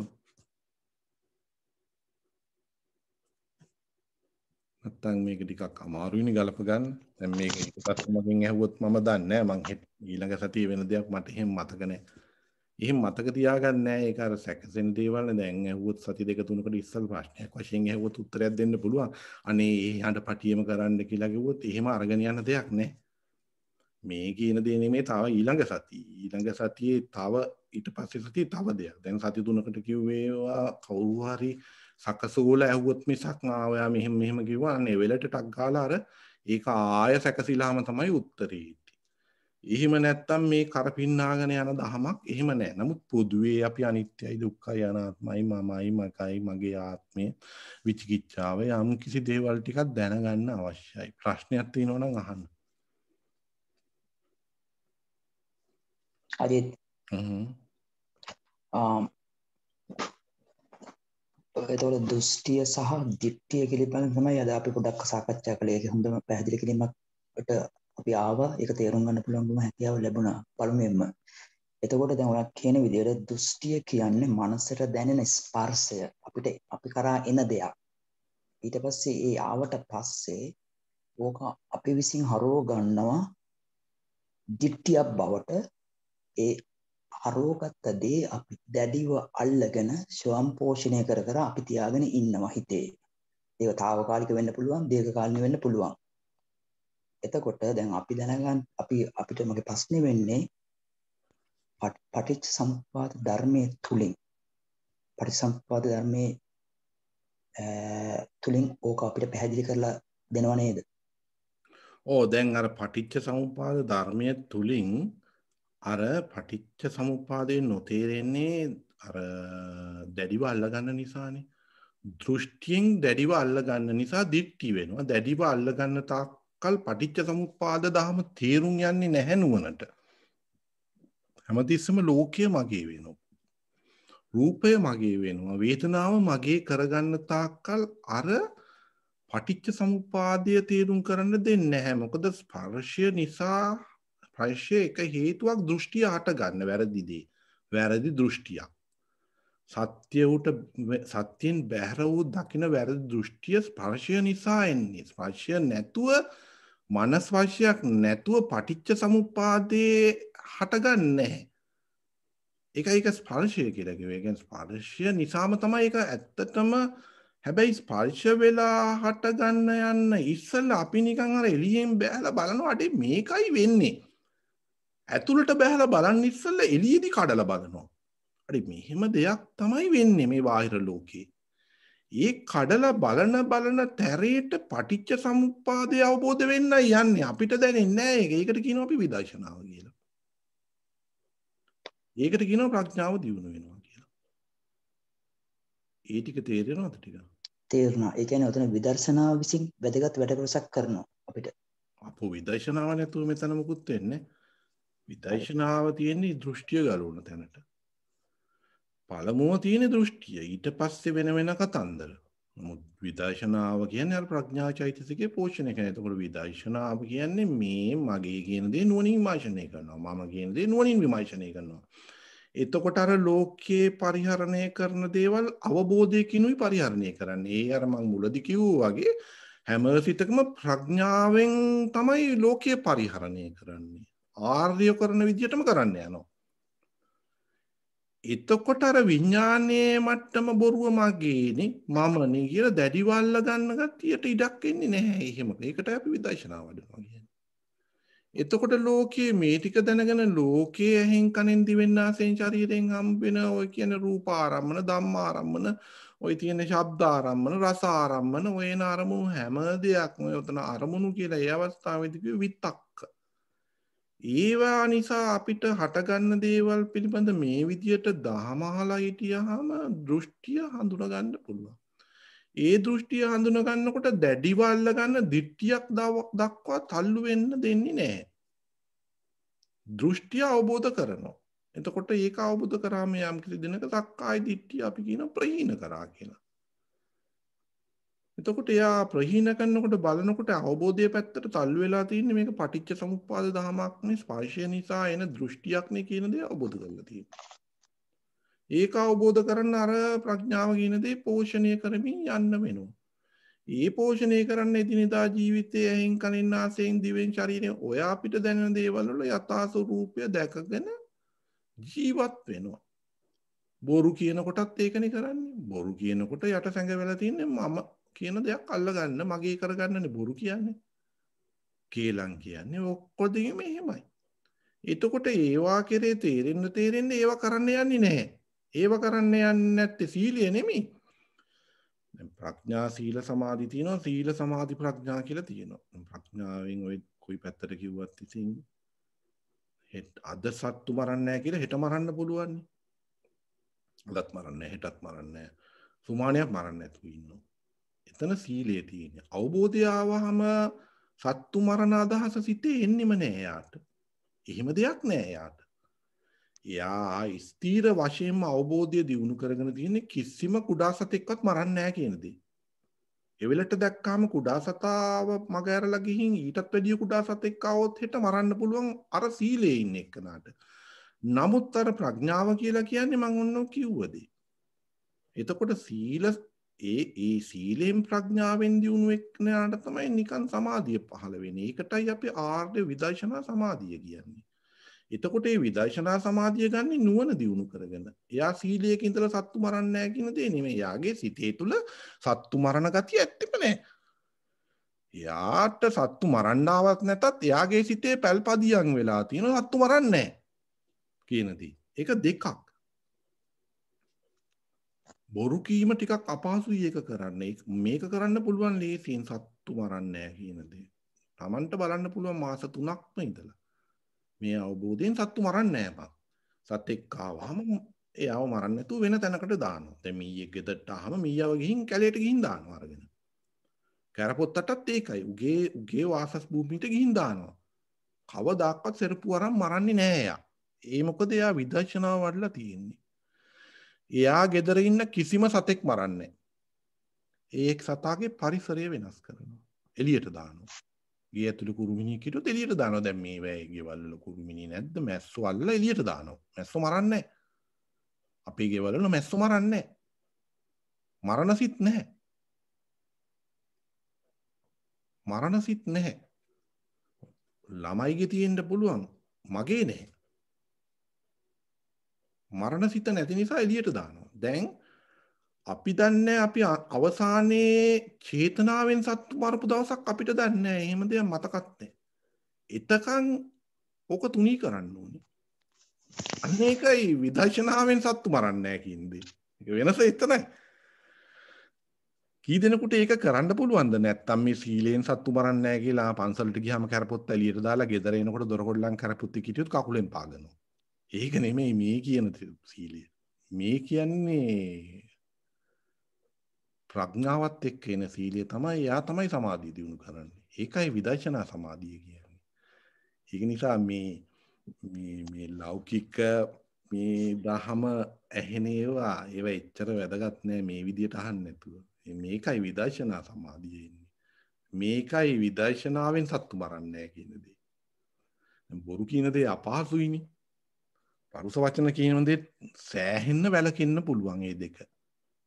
සමහර කේලම් නම් කියන්නම බෑනේ. අවශ්‍ය වෙන්නේ නැහැ. එතකොට කේලම් කියන අදහස එන්නේ නැහැ. දැන් කවුරු හරි කතා කරගෙන ඉන්නකොට Tamanට එයා මම හිතන්නේ මම ඕක Facebook එකේ දැම්මා මේ සූත්‍රය මට මතක නැහැ දැන්. ඒ කියන්නේ අනුමෝදන් කරනවා. මිනිස්සු ඉන්නවනේ මරපන් ගහපන් අශානියමයි. දැන් තමන් කරන්නේ අනුමෝදන් කරනවා. තමන්ට මිනිස්සු අනුමෝදන් කරනකොට තමන් අනුමෝදන් වෙනවා. අර සත්තු මරන නියමයි. ආය වෙඩි තිබ්බද? ඔව් වෙඩි තිබ්බන නියමයිනේ. හොඳ වැඩේ කරේ. අන්න අනුමෝදන් වෙනවා. ඔය ආර්ය සිත් අටින් ඒ කියන්නේ මාර්ග සිතට ආපු කෙනා ඒක කරන්නේ. එයා මේක දන්නවා ට්‍රික් එක. එයා අනුමෝදන් වෙන්නේ අනිත්‍යුන් කියවනා ඇත්තද? එයාගේ හිතෙන් අල්ලගෙන නෑනේ සිතනේ චේතනාවනේ කර්මය වෙන්නේ. ඇත්තද? තරහ වෙන්නේ නැහැ. මොකද එයාට බන කියන්න බෑ. මේ අනුමෝදනාව කියන්න බෑ. එයාට කිව්වොත් එහෙම ඔයා යම් කිසි කෙනෙක් මේ සත්තු මරණ එකෙන් එළියට දාන එක ඔයා යාව අනුමෝදන් කරොත් ඔයා නිරේ උපදිනවා කියලා එයාට කිව්වොත් අපිට ගුටි කන්න වෙන්නේ. ඊට වෙදී ඇත්තද කියලා hina වෙලා නිකන් ඉන්නවා. එතකොට මාර්ග සෝතාපන්න මාර්ග සිතේ ඉන්න එකනට ඒක අනුමෝදන් වෙන්නේ නැහැ. එයා ඒක අනුමෝදන් කරන්නේ නැහැ. එයා යාළුකමට ඇත්තද? මොකද බන කියලා දෙන්න බෑනේ හැම කෙනාටම. එතකොට යාළුකමුත් වෙනස් වෙනවා. දැන් අරයා ඒක අනුමෝදන් කරන දෙයක් දන්නවා. එයා දන්නවා ඒක අනුමෝදන් වෙන්න ඕනේ. සත්තු මරන්න, ගහන්න, මරන්න, කොටන්න කිව්වට එයා අනුමෝදන් වෙන්නේ. එතකොට යාගේ කේලම් කියන අදහසක් සිටේ ඇත්තෙම නෑ. දැන් ওই දෙක පහසුවෙන් කරන්න පුළුවන් දෙයක්. ඉඳ හිට පරුස වචනයක් කියන්න පුළුවන්. ඒක නෙමෙයි මං කියන්නේ. ඉඳ හිට බොරුවක් කියන්න පුළුවන්. ඒව ටිකක් අපහසුයි. ඒව ටිකක් හැමතිස්සෙම බොරු කියනවා නම් අර මගේ ගමේ හිටිය පද්මසිරි කොළුවා වගේ මගේ යාළුවෙක් ওই ගමේ හිටිය හැමදාම බොරු කියන්නේ පද්මසිරි. ඒක පද්මසිරි බොරු කියලා පුරුදු. ඇස් දෙක රතු වෙලා ටික ටික වැඩියෙන් බොරු කියනකොට ටිකක් රතු වෙනවා. ඊට පස්සේ අහනවා පද්මසිරි බොරුනේ පද්මසිරි කියන්නේ කිව්වම හරියට ලැජ්ජ හිතෙනවා. පද්මසිරි පුරුදු කරලා තියෙන බොරු කියන්නේ වැඩිපුර.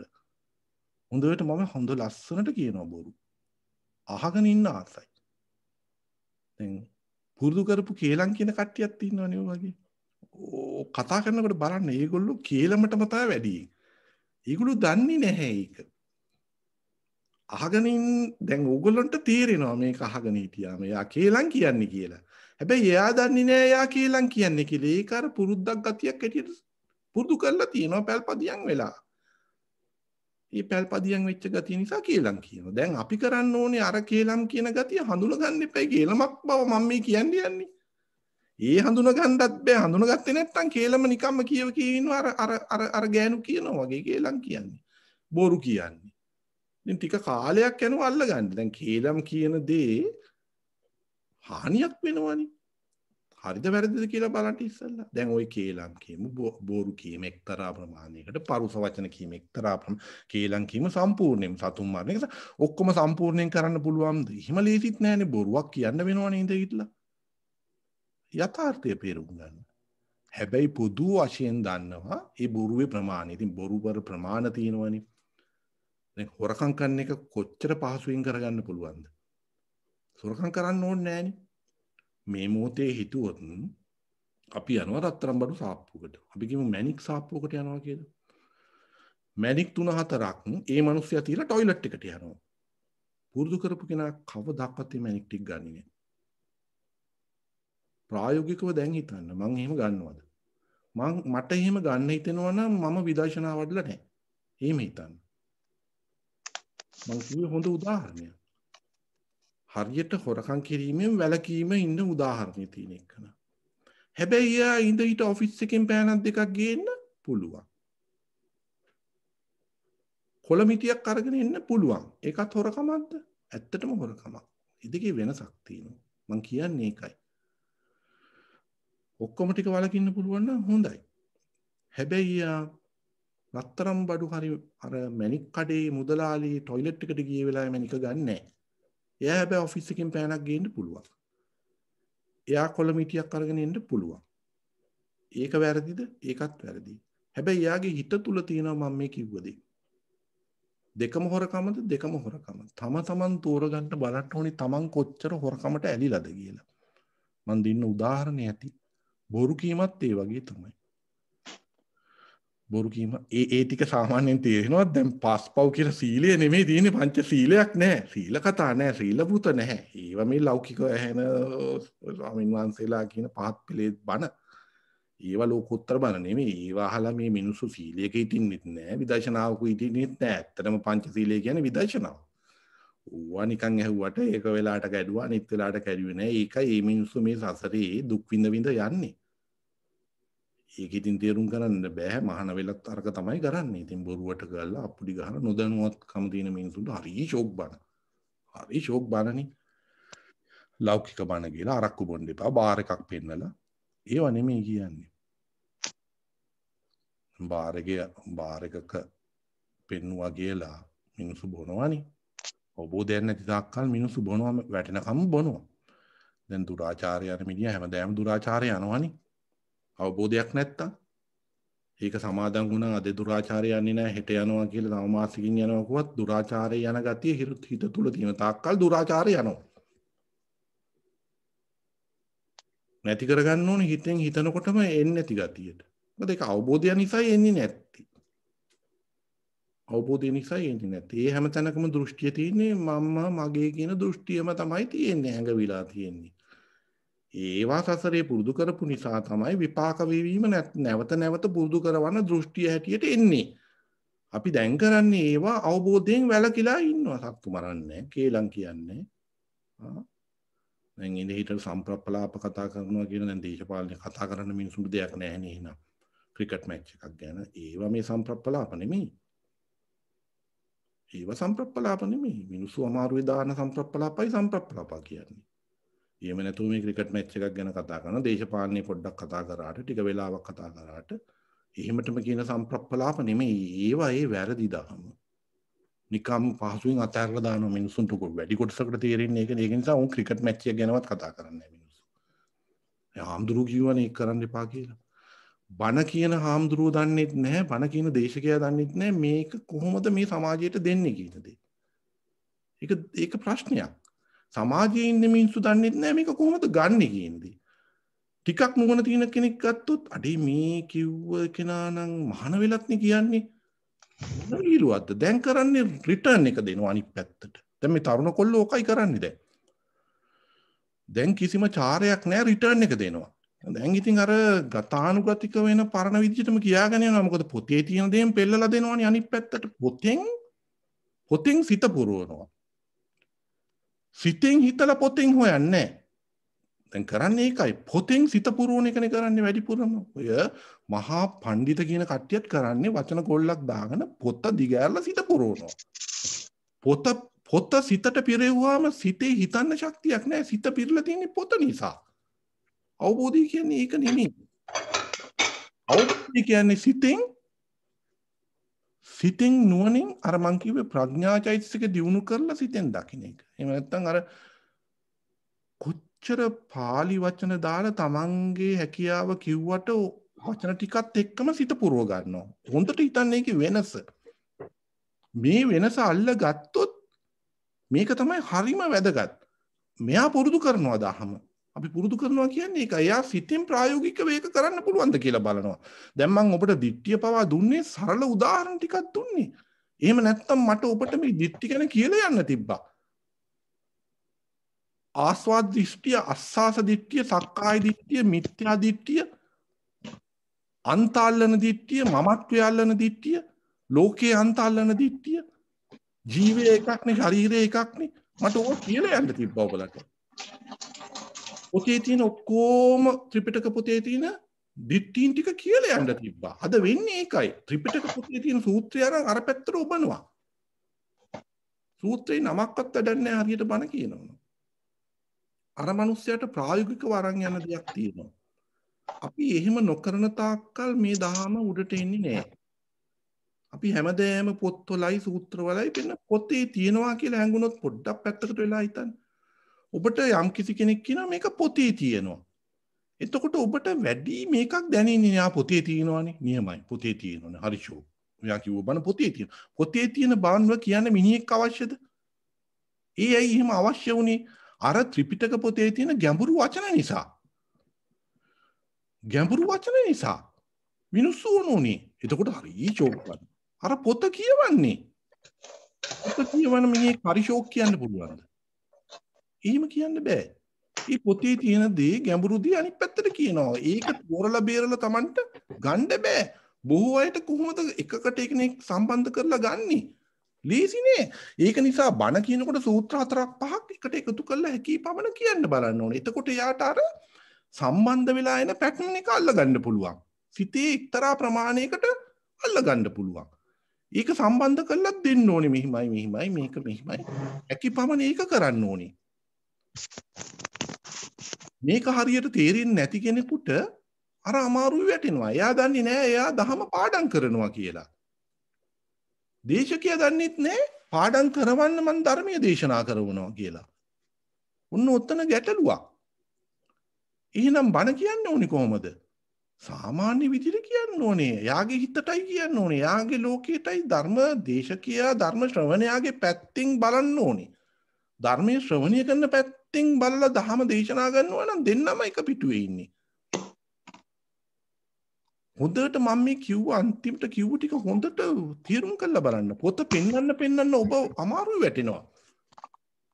මම ඔබව නවත්ත මෙතන පෙන්නනවා මේ සූත්‍රේ මෙහිමයි කියලා තියෙන්නේ. දැන් මොකද වෙන්නේ? ඔබ සූත්‍රේ තියෙනවනේ හරි කියලා හිතනවා. සූත්‍රේ තියෙනවා හරි කියලා හිතෙනවා. තමන්ගේ හිතෙන් නුවණින් අඩේ මේක හරි. නෑ මේක වැරදි. දැන් තමන්මයි හොයන්නේ. තමනුයි නිවෙන්නේ. මේ පොතවත් කිව්ව මවවත් නෙමෙයි නිවෙන්නේ. ඕක ලොකු වෙනසක් සමාජයේ තියෙන. ඒක නිසා කොච්චර පඬිත කිව්වත් වැඩක් නැහැ. ධර්මදේශකයන්ගෙන් වැඩක් නැහැ. පුද්ගල සංඥානේ. පුද්ගල සංඥා කවුද අල්ලන්නේ? තමන් දහමේ සරණ යන්නේ තමන්. මේ බණ කිව්වට පස්සේ මට වැඳ කියලා හරියනවද? මාව මතක් කරලා මාව මැරෙනකොට ඔබ මාව සීකරාට ඔබ නිවෙන්නේ නැහැ. ඒ බොරු කතා. මාව සීකරාට නිවෙන්නේ නැහැ. බුදුරජාණන් වහන්සේ සීකරත් නිවෙන්නේ නැහැ. ඇත්ත කතාව. එහෙනම් වක්කලීට කියන්න බෑ වක්කලී මම ඉන්නම් හවස 2 ඉඳලා 4 වෙනකම් මගේ දිහා බලාගෙන විදර්ශනා වඩන්න. බුදුරජාණන් වහන්සේ සී වුණත් නිවෙන්නේ නැහැ. හැබැයි නිවෙන විදියක් තියෙනවා. බුදුරජාණන් වහන්සේ සී වුණාම ඒක ධර්මයෙන් දැනගෙනගෙන දහම දැනගත්ත කෙනා ඒක දන්නවා නිවෙන විදිය. එයා දන්නවා බුද්ධං සරණං ගච්ඡාමි කියන්නේ මොකක්ද කියලා. නැත්තම් මේ ඉඳලා හිටලා දුන්නේ දැන් බුදු රූපෙනේ මේ මැටි රූපේ දැක්කම ඔයා ස්වර්ගයට යනවලු ආ නිවෙනවලු. බුදුරජාණන් වහන්සේගේ රූපේ දැක්කත් නිවෙන්නේ නැහැ. ඇත්ත කතාව ඒකයි. දැනගත යුතු ටිකක් තියෙනවා. බුදු ගුණ හරියට දැනගන්න ඕනේ. අන්න යා නිවෙනවා. අන්න යා නිවෙනවා. බුදුරජාණන් වහන්සේ දේශනා කරා නම් මගේ ශරීරය දැක්ක නිවනවා කියලා වක්කලීටත් ඒක කියනවා. බුදුරජාණන් වහන්සේගේ ශරීරය හැටිලා තියෙන්නේ පඨවි ආපෝ තේජෝ වායෝ. වර්ණ ගන්ධ රස ඕජා. වෙනසක් නෑ. අනිත්‍යයි. තමන්ගේ ශරීරය අනිත්‍ය කියලා පෙන්වුවනේ මේ පිරිනිවන් පාලම. කිව්වද පිරිනිවන් පාලා බුදුරජාණන් වහන්සේ ඉන්නවා මම වඳින්න කියලා කිව්වද? මම ඉන්නවා පිරිනිවන් පෑවට පස්සේ මට වඳින්න. මම මැරුන්නේ නෑ. එහෙම කිව්වේ නෑනේ. සත්‍ය දේ දේශනා කළා සත්‍ය බව ප්‍රායෝගිකව පෙන්වුවනේ. පිරිනිවන් පෑවා. ඒ ටික දිරලා ගියා. අපි කරන්නේ ඒ ටික අරගෙන වඳිනවා. පටලව ගන්න අරකයි මේක. බුදු කියන්නේ බුදු ගුණය. ඒ ගුණයටයි අපි ඒ ගුණය ප්‍රගුණ කරනවා. ගුණයට වඳිනවත් නෙමෙයි. ගුණය ප්‍රගුණ කරනවා. ඇද නෑ අපේ සිත. අපි ඒ ගුණය අපි බුදුරජාණන් වහන්සේ ගිය මගේ පළවෙනි තැනට යන්න බලනවා. චතුරාර්ය සත්‍ය අවබෝධ කරන්න බලනවා. ඒක ගුණයක්. ඒ ගුණය අපිට දෙන්න. අපි දැඩි අධිෂ්ඨානයකින් යනවා. ඒ මග. ඒකයි ඇද නැතුව ශ්‍රද්ධාව ඇති වෙනවා කියන්නේ. ඒකයි ශ්‍රද්ධාව කියන්නේ. බුදුරජාණන් වහන්සේගේ ඉස්සෙල්ලා ඒක දැනගන්නනේ අපි හැම කෙනාම උත්සාහ කරන්නේ මේ මගේ යන්නේ ඒකයි. එතනින් පස්සේ තමයි අපිට ඥාන ටික ගැන අපි හිතන්නේ. නමුත් යම් යම් ඥාන පහළ වෙනවා. ඒක අපිට දැනෙනවා. ඒ ඥාන පහළ වෙනවා. මේ සත්‍යයි කියලා. දහම සත්‍යයි. සැක නැහැ. සැක නැතුව ඍජුව යනවා. ගමන. රූප වඳින්න ඕනේද ඔකට? වඳින්නේ නැහැ. එහෙම වඳින්නේ නැහැ. සිතින් වඳින්නේ අද්දක ඉස්සුවත්. මොකද මේ දහම දැකලා ඉවරයි. කවුද බුදුරජාණන් වහන්සේ කියලා හඳුනාගත්ත කෙනෙකුට ඒ වැඩක් නෑ. එයා දන්නවා එයා මරණාසන්න මොහොතේ බුදුරුවක් දැක්කත් සදා වූ බුදුරජාණන් වහන්සේ දැක්කත් එයා බුදු ගුණට එයාට එවෙලෙ සිහි වෙන්නේ නැත්තම් මම මේ කිව්ව විදිහට එයා හරියට මේ බුදු ගුණ දැනගෙන හිටියේ නැත්තම් එයාගේ උපත සුගතිය වෙන්නේ නැහැ. දැන් සමහර සූත්‍රවලත් ඒක තියෙනවා. බුදුරජාණන් වහන්සේ ආවා එළිය පිටින් ආවා. එයා මැරෙනකොට සුගතියේ ගියා කියලා. ඒවා හරියට දැනගෙන කතා කරන්න ඕනේ. මේ පිළිම කට්ටක් දැක්කහම ඒක වෙන්නේ නැහැ. ඒක හරියට තේරුම් අරගෙන දැන් ඔබට මේක හරියට කියලා දුන්නාන් පස්සේ ශ්‍රද්ධාව වෙන විදිය ඔබලා චුත වෙනකොට ඒක යනවා තමයි හරි තැනට. මොකද ඒක දැනගෙන නියන්නේ. මොකද්ද කරන්න ඕන කිව්වේ? ඒක දැනගෙන හිටිය කෙනෙකුට අපිට නිකන් හිතෙන්නේ ඒ කතාවක් නේ කියන්නේ. ඇවිල්ලා බුදුරජාණන් වහන්සේ ඉස්සරහට ආපු වෙලාවේ එයා චුති වෙලා ගිහින් අර ලෝකෙ ඉපදුනා. ඒ චුති වෙච්ච එක්කනාගේ සිත දන්නේ නැහනේ. එයා කොයි වෙලාවෙද මේ මොහොතේ තිබ්බ සිත කියලා. ඒව දන්නේ නැහැ. මිනිස්සු අල්ලගන්නේ වැරදි පැත්තනේ. රූපේ දැක්කම දැන් ඉතින් අපි චුත වෙනකොට හොඳ තැනක් ගිහින් උපදිනවා. දැන් ඒ දැකපු රූපේ මැටි රූපයකට දානවා. බුදු ගුණ දාන්න පුළුවන් මැටි රූපයකට. අනන්ත වූ බුදු ගුණ මැටි රූපයකට කවලා අපිට කියන්න පුළුවන් මේ ඉනි බුදුරජාණන් වහන්සේ මේ අපිටම පේනවා මැට්ට කියලා. අපි ඒ ගුණ දාලා මැට්ටට වඳින්න ගන්නවා. වැඩිපුර වඳින්න. අපි නම් එහෙම කරන්නේ අපි ඉතින් බුදුරජාණන් වහන්සේ අපි කියමු කවුරු හරි කිව්වොත් අපිට එහෙම තැනක් නොතැනක් නෑ බුදු ගුණ හිතන්න. අපිට ඕක දැක්කත් එකයි නැතත් එකයි. ඒ තැනටයි එන්න ඕනි. බුදු ගුණ සී වෙනවා හැම තැනම. සී වෙන තැනට සිතෙන්මයි වඳින්නේ. එහෙමයි ඒක හදා ගන්න ඕනේ. සාමාන්‍යයෙන් පන්සලට යන මිනිස්සුෙකුට ඕක ඉතින් දැක්කහම පස්සේ ඒ වෙලටවත් බුදුගුණ සිහි වෙනවා. මම නෑ කියන්නේ. නමුත් ඒක නෙමෙයිනේ බුදුගුණක් නෙමෙයිනේ කතා කරන්නේ. අර රූපෙට තියලා වන්දවන්න යන්නේ. එතන තියෙන දෘෂ්ටිය වැරද්දා. උන්න ඕකයි වෙන් කරලා ගන්න ඕනේ. එතකොට පන්සලට ගියාම අපි පොඩි සීලයක ඉන්නවා. මිනිස්සු නෑ කියන්නේ නෑනේ. සංවරයෙන් කතා කරනවා. දැන් එහෙම නොවෙන්න පුළුවන්. නමුත් සාමාන්‍ය බුදුගේ අක් ඇතුළට ගියාම ටිකක් සංවරකමක් තියෙනවා. ඒක පුරුදු වීමක්. සිල් ගන්නවා වගේ තමයි. දැන් සිල් ගන්න ගෙදර කෑ ගහන විදිහට සිල් ගන්න ගියාම කෑ ගහනවාද? එහෙම කරන්නේ නෑනේ. එතකොට යම් කිසි සංසුන් බවක් පන්සල තුලදී අපි ඇති වෙනවා වරදවා ගන්න අරකයි. ඒව වැරදි පැත්තට යොමු කරලා මිනිසුන්ගේ ඔළුව කුලප්පු කරන්න නරකයි. එහෙම කරන්න එපා ඉදිරියේදී. මොකද ওই තරුණ කට්ටිය ඔකට ගහනවා. දැන්ටමත් ගහනවා බය නැතුව ගහන්නේ ඒකයි. ඒ ගහන තැන දෘෂ්ටියටනේ ගහන්නේ. ඒගොල්ලන්ට පව් සිද්ධ වෙන්නේ නැහැ. දෘෂ්ටිය විවේචනය කරන අයට පව් සිද්ධ වෙන්නේ නැහැ. මොකද ඒගොල්ලෝ සත්‍ය වෙනුවෙන් කැප වෙලා සත්‍ය දැකලායි ඒක විවේචනය කරන්නේ. ඒක කවුද මේ මහාන වෙච්ච කෙනෙකුට කරන්නේ? එහෙම වෙන්නේ නැහැ. මොකද සත්‍ය උදේට ප්‍රතිචාරයක් දක්වලා පෙන්නනවා. ඒ නිසා මෝඩ වෙන්න එපා මේ නුවණ තියෙන කට්ටිය මගේ දහම ප්‍රඥාවන්තයන්ට. ඒ කියන්නේ වැරදි දෘෂ්ටිය තියෙන කට්ටියට නෙමෙයි. පළවෙනි ස්ටෙප් එක. වැරදි දෘෂ්ටිය තියෙන කට්ටියට නෙමෙයි ප්‍රඥාවන්තයන්ට කියලා කිව්වේ ඒකයි. ඒකයි ඔය තරුණාය අනිත් පැත්තට ගහන්නේ. බොරුව කියලා පේනවා. ඒක නිසා ඉදිරියේදී දහම් දේශනා කරනකොටත් හෙන ස්මාර්ට් වෙන්න වෙනවා. නැත්තම් බෑ. ඇයි අර ඩීල් කරන කට්ටිය? ඒ කට්ටිය වෙනස්. ගැජට් ඔබන කොච්චර දක්ෂයිද ඒ ළමයි. එතකොට බුදුදහම ඒගොල්ලොන්ට දෙනවා කියන දේ ලේසි වෙන්නේ නැහැ. ඒගොල්ලෝ හැමතිස්සෙම ප්‍රශ්න කරනවා. මේක කොහොමද වෙන්නේ? මේක මැටිනේ. මේක මැටිනේ තාත්ති. ඇයි ඔයා මේකට වඳින්නේ? එහෙම අහනවනේ. දැන් ඔයා මුමුණ මෛත්‍රී කරන්නේ කාටද? දැන් එහෙම අහනවා. කාටද ඔයා ওই මෛත්‍රී කරන්නේ? සියලු සත්ත්වයන් දුක්ඛෙත්. කෝ පෙන්වන්න සතා. කෝ පෙන්වන්න තාත්තේ සතා ඔයාගේ හිතේ තියෙන. කොයි සතාටද කරේ මෛත්‍රිය? මේ මෛත්‍රිය දෙන්නේ මෛත්‍රිය එන්නේ කොහෙන්ද? මෛත්‍රිය එන්නේ අර එදා ඉඳලා ඉන්නේ දේවල්. බුදුරජාණන් වහන්සේ මෛත්‍රිය හරියට තේරුම් කරලා දුන්නා. කරණීය මෙත්ත සූත්‍රය. ඒ ටික හංගලා. ඒ වැදගත් වූ කොටස හංගලා. විදර්ශනාවත් එක්කෙන මෛත්‍රිය හංගලා. ඔකේ තියෙන වචන කීපයයි තියෙන්නේ. අනිත් ටික අර එදා සමාජයෙන් ආපු මෛත්‍රිය තමයි දැන් අපි කරන්නේ. වැඩිපුර ඒකයි කරන්නේ. ඒ බුදුරජාණන් වහන්සේගේ මෛත්‍රිය තියෙන වචනේ තියෙන්නේ නිවන් දකින්න. කරණීය මෙත්ත සූත්‍රය ඒක නෑ. ඒවා හංගලා. ඒවා එළියට දාන්නෙත් නෑ. ඇයි එතකොට යක්කු එලවන්න බෑනේ. යක්කු එලවන්න බෑ.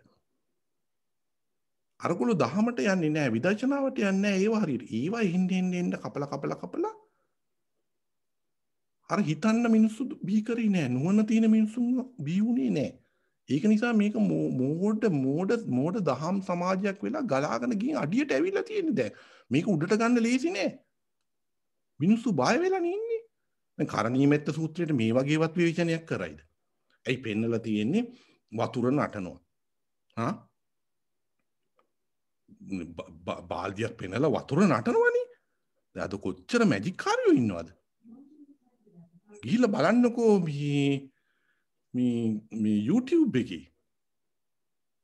ඕවා බුදුරජාණන් වහන්සේ අනුමත කරේ නැත්තේ ඒක නිසා. වතුර නටනවනේ කරණීය මෙත්ත සූත්‍රය කියනකොට. හරියට බැලුවොත් කරණීය මෙත්ත සූත්‍රයේ තියෙන වතුර නටන්න නෙමෙයි. යක්කු එලවන්න නෙමෙයි. වතුර නටවන ওই වැඩ කරන මිනිස්සු කොච්චරවත් ඉන්නවා. විවිධ දේවල් කරන. උඩින් යන බ්‍රහ්මණිය බමුණෝ ඉන්නවනේ උඩින් යනවනේ. ඇත්ත කතාව ඒකනේ. දැන් ඒක බුදුදහම කියලා බුදුරජාණන් වහන්සේ ඒව නෙමෙයි කිව්වේ. මේ චතුරාර්ය සත්‍ය අවබෝධ කරන දේ. අපේ මිනිස්සුන්ට පැටලිලා. නිසා වැරදි පැත්තටම අල්ලගෙන ගියා. මේ සත්‍ය දැක්කේ නෑ. සත්‍ය කියන්නත් බය වුණා. බයයි. බය කරලා තියෙන්නේ. ගිහි පැවිදි දෙගල්ලොම බයයිනේ. ඇත්ත කතාව බලන්න හිතට බයයිනේ. දැන් ඔය තරුණ කට්ටියට මෙහෙම කියන්නේ ඒගොල්ලෝ බය නැති වෙනවා. එතකොට ඒගොල්ලෝ බය නැහැ. ඒගොල්ලෝ වෙනම හැකින් බලනවා මේක දිහා. ඇත්තටම දහම දිහා බලනවා. අනිත් ඒවලට බය නැහැ. බය කරපු සමාජයෙන් අපි ඒගොල්ලන්ව වෙන් කරන්න ඕනේ මේ විදිහට කියලා. එතකොට ඒගොල්ලෝ බය නැහැ.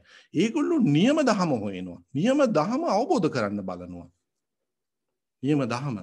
එයාට බය අපිව බය කරලානේ තියෙන්නේ. දැන් බොහෝ අයගෙන් ඇහුවොත් එම් බයයිනේ. බයයි නේද අපිට බය හිතෙනවා ධාතු නැහැ කියලා කියන්න. ඒක හරි අපහසු වැඩක් ඉතින්. ධාතු නැහැ කියලා කියන්න බයයි. කවුද කියලා ධාතු කියන අදහස කොහෙන්ද එන්නේ කියලා බැලුවොත් පුරුදු කරපු දෙයක් නේ. කවුරු හරි පාප මිත්‍රයෙක් මම අර කිව්වා වගේ දෘෂ්ටි ඇති කරන හේතු වලින් අහපු දේවල්නේ පරතෝගෝසිය කියන්නේ අහපු දෙයක්. එහෙම නැත්නම් පාප මිත්‍රයෙක් දාපු දෙයක්. හේතු වැරදි දෘෂ්ටි නැති වෙන්න.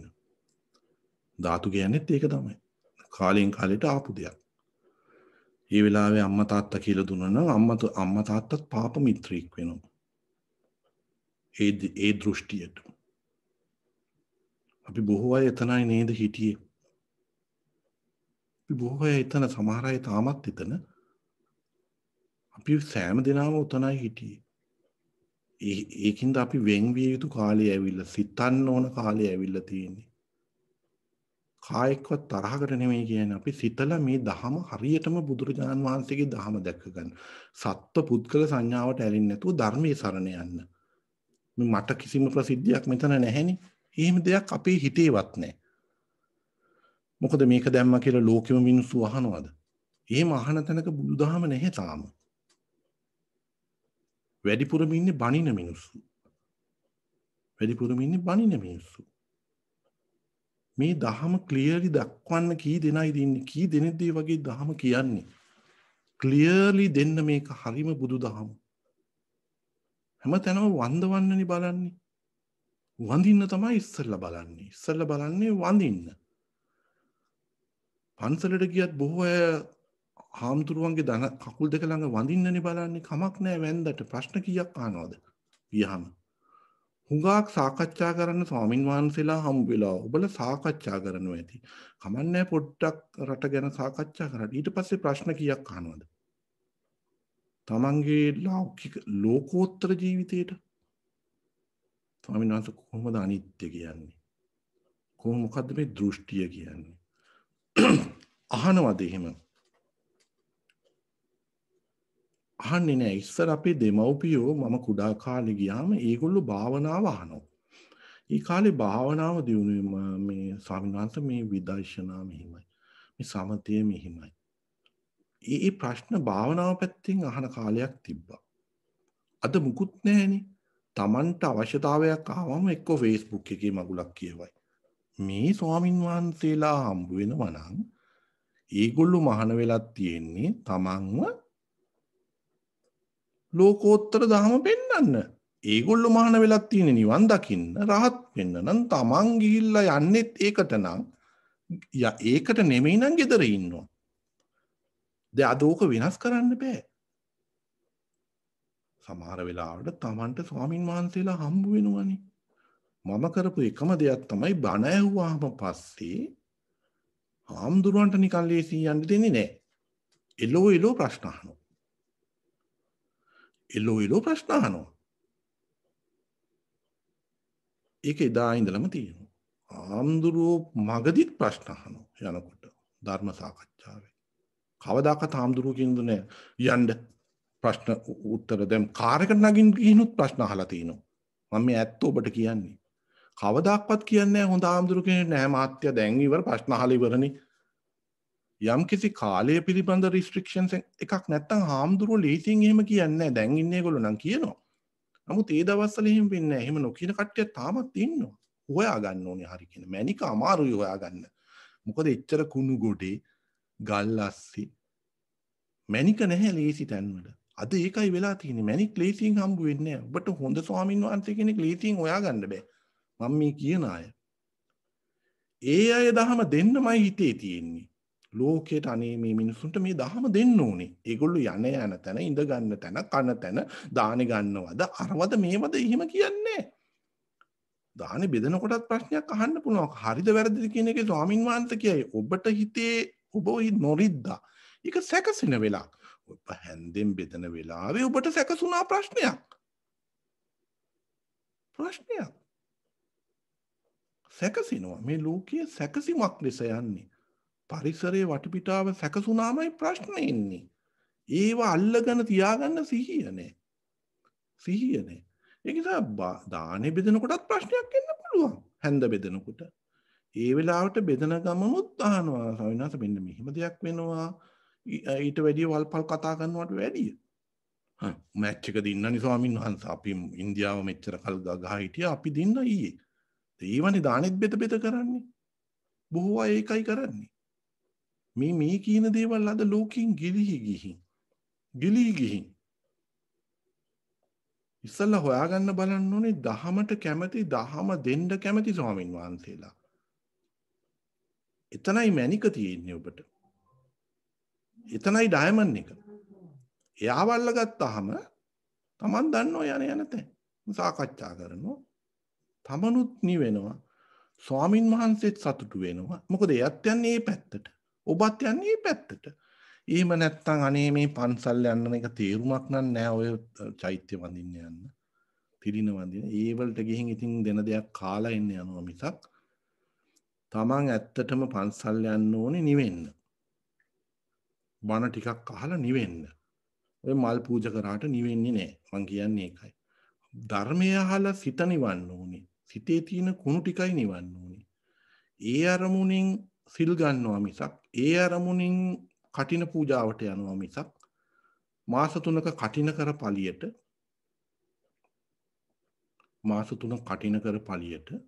ඔබට කටිනේ හම්බ වෙන්නේ නැහැ. දැන් කටින කාලේ කියන්නේ තරහ වෙන්න එපා මේ ටිකත් කියන්න ඕනේ. කියලාම දානවා. කටින වෙලාවට දෙන දාහනේ මහත්ඵල ආනිසංසයි. මහත්ඵල මහා ආනිසංසයි. ඒකට වෙන වෙන දේවල් පාවිච්චි කරන්න පුළුවන් අරව වෙනවා සුගතිය උපදිනවා. දැන් බුදුරජාණන් වහන්සේ කාලේ වර්ෂාව තියෙනකොට මාස 3ක් කියමුකෝ අපි. වර්ෂාව තියෙන කාලෙට ඒ අවස්ථාව සැකසීලා තියෙන අපහසුතාවයක් එක්ක. ඒ වෙලට දෙන දාහනිය මහත්ඵල මහා ආනිසංසයි. මහත්ඵල මහා ආනිසංසයි. අපහසුයෙන් දෙන්නේ. අපහසු කාලේ තෙමෙනවා වහිනවා එළියට යන්න බෑ. අනිත් වෙලාවට දෙන දාහනිය එච්චර මහත්ඵල මහා ආනිසංස නෑ. දැන් ඔබට තේරෙනවා ඇති දැන් මෙහි වහිනවද මේ? දැන් මේ වහිනවද? දැන් යන්නේ චාරිත්‍රයක්. කාලයක් තිස්සේ පුරුදු කරපු දේ පුරුදු කරනවා. එහෙම නැත්නම් ඔබ යනවා අපි කියමු රත්නපුරේ සමහර තැන්වල වහිනවා හොගාලා. දැන් වහිනවා හොගාලා. අපි හිතමු මේ පැත්තේ ගම් වතුරත් ගලනවා. දැන් මේ පන්සලකට රිංගලා කටිනියක් දෙනවා. අන්න එතනයි කටිනේ තියෙන්නේ. බුදුරජාණන් වහන්සේ කිව්ව කටිනේ එතනයි තියෙන්නේ. මේ මාස 3 එනකම් ඉන්න එක නෙමෙයි. අන්න අපහසුතාවයටින් එළියට යන්න බෑ ගම් වතුරයි ඒම පන්සලකට ගිහින් කටිනයක් කරනවා දැන්. අඩුම වශයෙන් අපහසුතාවයක් තියෙන තැනටත් ගිහින් කරනවා. මාස 3ේවත්. එහෙමවත් කරන්නේ නැහැ. ලොකු කමට යන්නේ ලොකු පන්සලට. ප්‍රසිද්ධ එතනනේ. ඒකට ගිහින් තමයි මොකද අර තමන්ටත් දැනෙන ලොකුකම එතන තියෙන්නේ. ඒක තමනුත් ආරූඪ කරගෙන තියෙන්නේ. හරියට මාස 3 එක දෙන්න ඕනේ. දැන් කොතනද කටිනේ තියෙන්නේ? හොඳට හිතන්න. අපහසුතාවයත් එක්ක දෙන තැන කටිනේ වහිනවා මේ වෙලාවේ. බලන් ඉන්න ඔක්තෝබර් මාසයේ හරි ඔය එන කාලේ වහිනකමද කියලා. මේ කවදාවත් වහින්නේ නැහැ. මෙතන මේක දීලා කියනවා දැන් ඕක කරාම අර සියලුම කරපු පව් වැඩ ටික නිවෙනවලු. ඇයි ඔකට බය? තමයි ඔබට කටිනේ කියලා දුන්නා. කටිනේට අවශ්‍ය කරන පරිසරය සැකසෙන විදිය කියලා දුන්නා. එහෙම නැත්තම් සාමාන්‍ය ධානයක් ඔක. සාමාන්‍ය සිවුරක් අහලා දෙන එක. කිසි වෙනසක් නැහැ. අපහසුතාවය ඊතර නැහැ. ඒ පරිසරය ඊතර නැහැ. දුර්භික්ෂ බව ඊතර නැහැ. කටුක බව ඊතර නැහැ. ඒව වෙන වෙලාවල් තියෙන්න පුළුවන්. අන්න ඒ වෙලාවට ගිහින් හොයලා බලලා ඒ පන්සල් වලට දානි දෙනවා. අන්න කටිනේ. හරි කටිනේ ඒකයි. වර්ෂාවත් වහිනවා අපහසුතාවයක් තියෙනවා. ඔන්න කටිනේ. අපි බලන් ඉන්නවා හරි මාස 3 එනවනේ මේ විදියට. දැන් මේ කාලේ තමයි මේ හදාගත්ත දේවල්. කටින. හැමතැනම වහිනවා නම් ඒ කාලට දෙනවනද අන්න එතන කටිනේ. හරි. දැන් දෙන්නේ ස්වාමීන් වහන්සේ කෙනෙකුට නම් එයා සිල්වත් නම් එයා ඒක ලබන්න නම් ඒ කාලේ එතනදී පවතිනවා නම් අන්න වර්ෂා කාලේ එතන කටිනේ. දැන් මේ කටිනේ එනින්ද කිව්වේ ගැටෙන්න නෙමෙයි කිව්වේ. බුද්ධිමත් වෙන්න. කටින නොකර ඉන්න කිව්වා නෙමෙයි ඕගොල්ලෝ කරන්නේ චාරිත්‍ර. අපිත් ඔවා කරා. කටින 3-4ක් කරා ওই විදිහට. නැත්ති නේ. දැන් හිතලා බැලුවා කරන්නේ මොනවද කියලා. අපි කරේ මොකද්ද කියලා. දැන් පේරෙනවා ඔබටත් තේරෙනවා ටිකක් මේ කිව්වදී. නුවණින් විමර්ශනය කරන්න නුවණින් හිතන්න. මං කිව්වා කටින දෙන විදිය බුදුරජාණන් වහන්සේ කිව්වේ මහත්ඵල මහානිසංස වෙන්නේ වහිනවා. එළියට පින්ඩ පාතේ යන්න බෑ. දැන් අද කොච්චර තැන් පන්සල් තියෙනවද? අද ඇඳක් නැහැ බුදිය ගන්න පන්සල් වල හාමුදුරුවන්ට. තියෙන තැනටමයි පටවන්නේ. දැන් තියෙන තැන් වලට ගිහින් බලන්න පිටිපස්සේ මිහින් සැරේ වතුර බෝතල් කොච්චර තියෙනවද? ගෙනල්ලා දාලා කන්න හාල් මුට්ට ගණන් ඒවේ. ඉන්නේ දෙන්නත් තුන් දෙනෙක්. අනේ අර පන්සල් තියන දාන වේලත් හම්බ වෙන්නේ.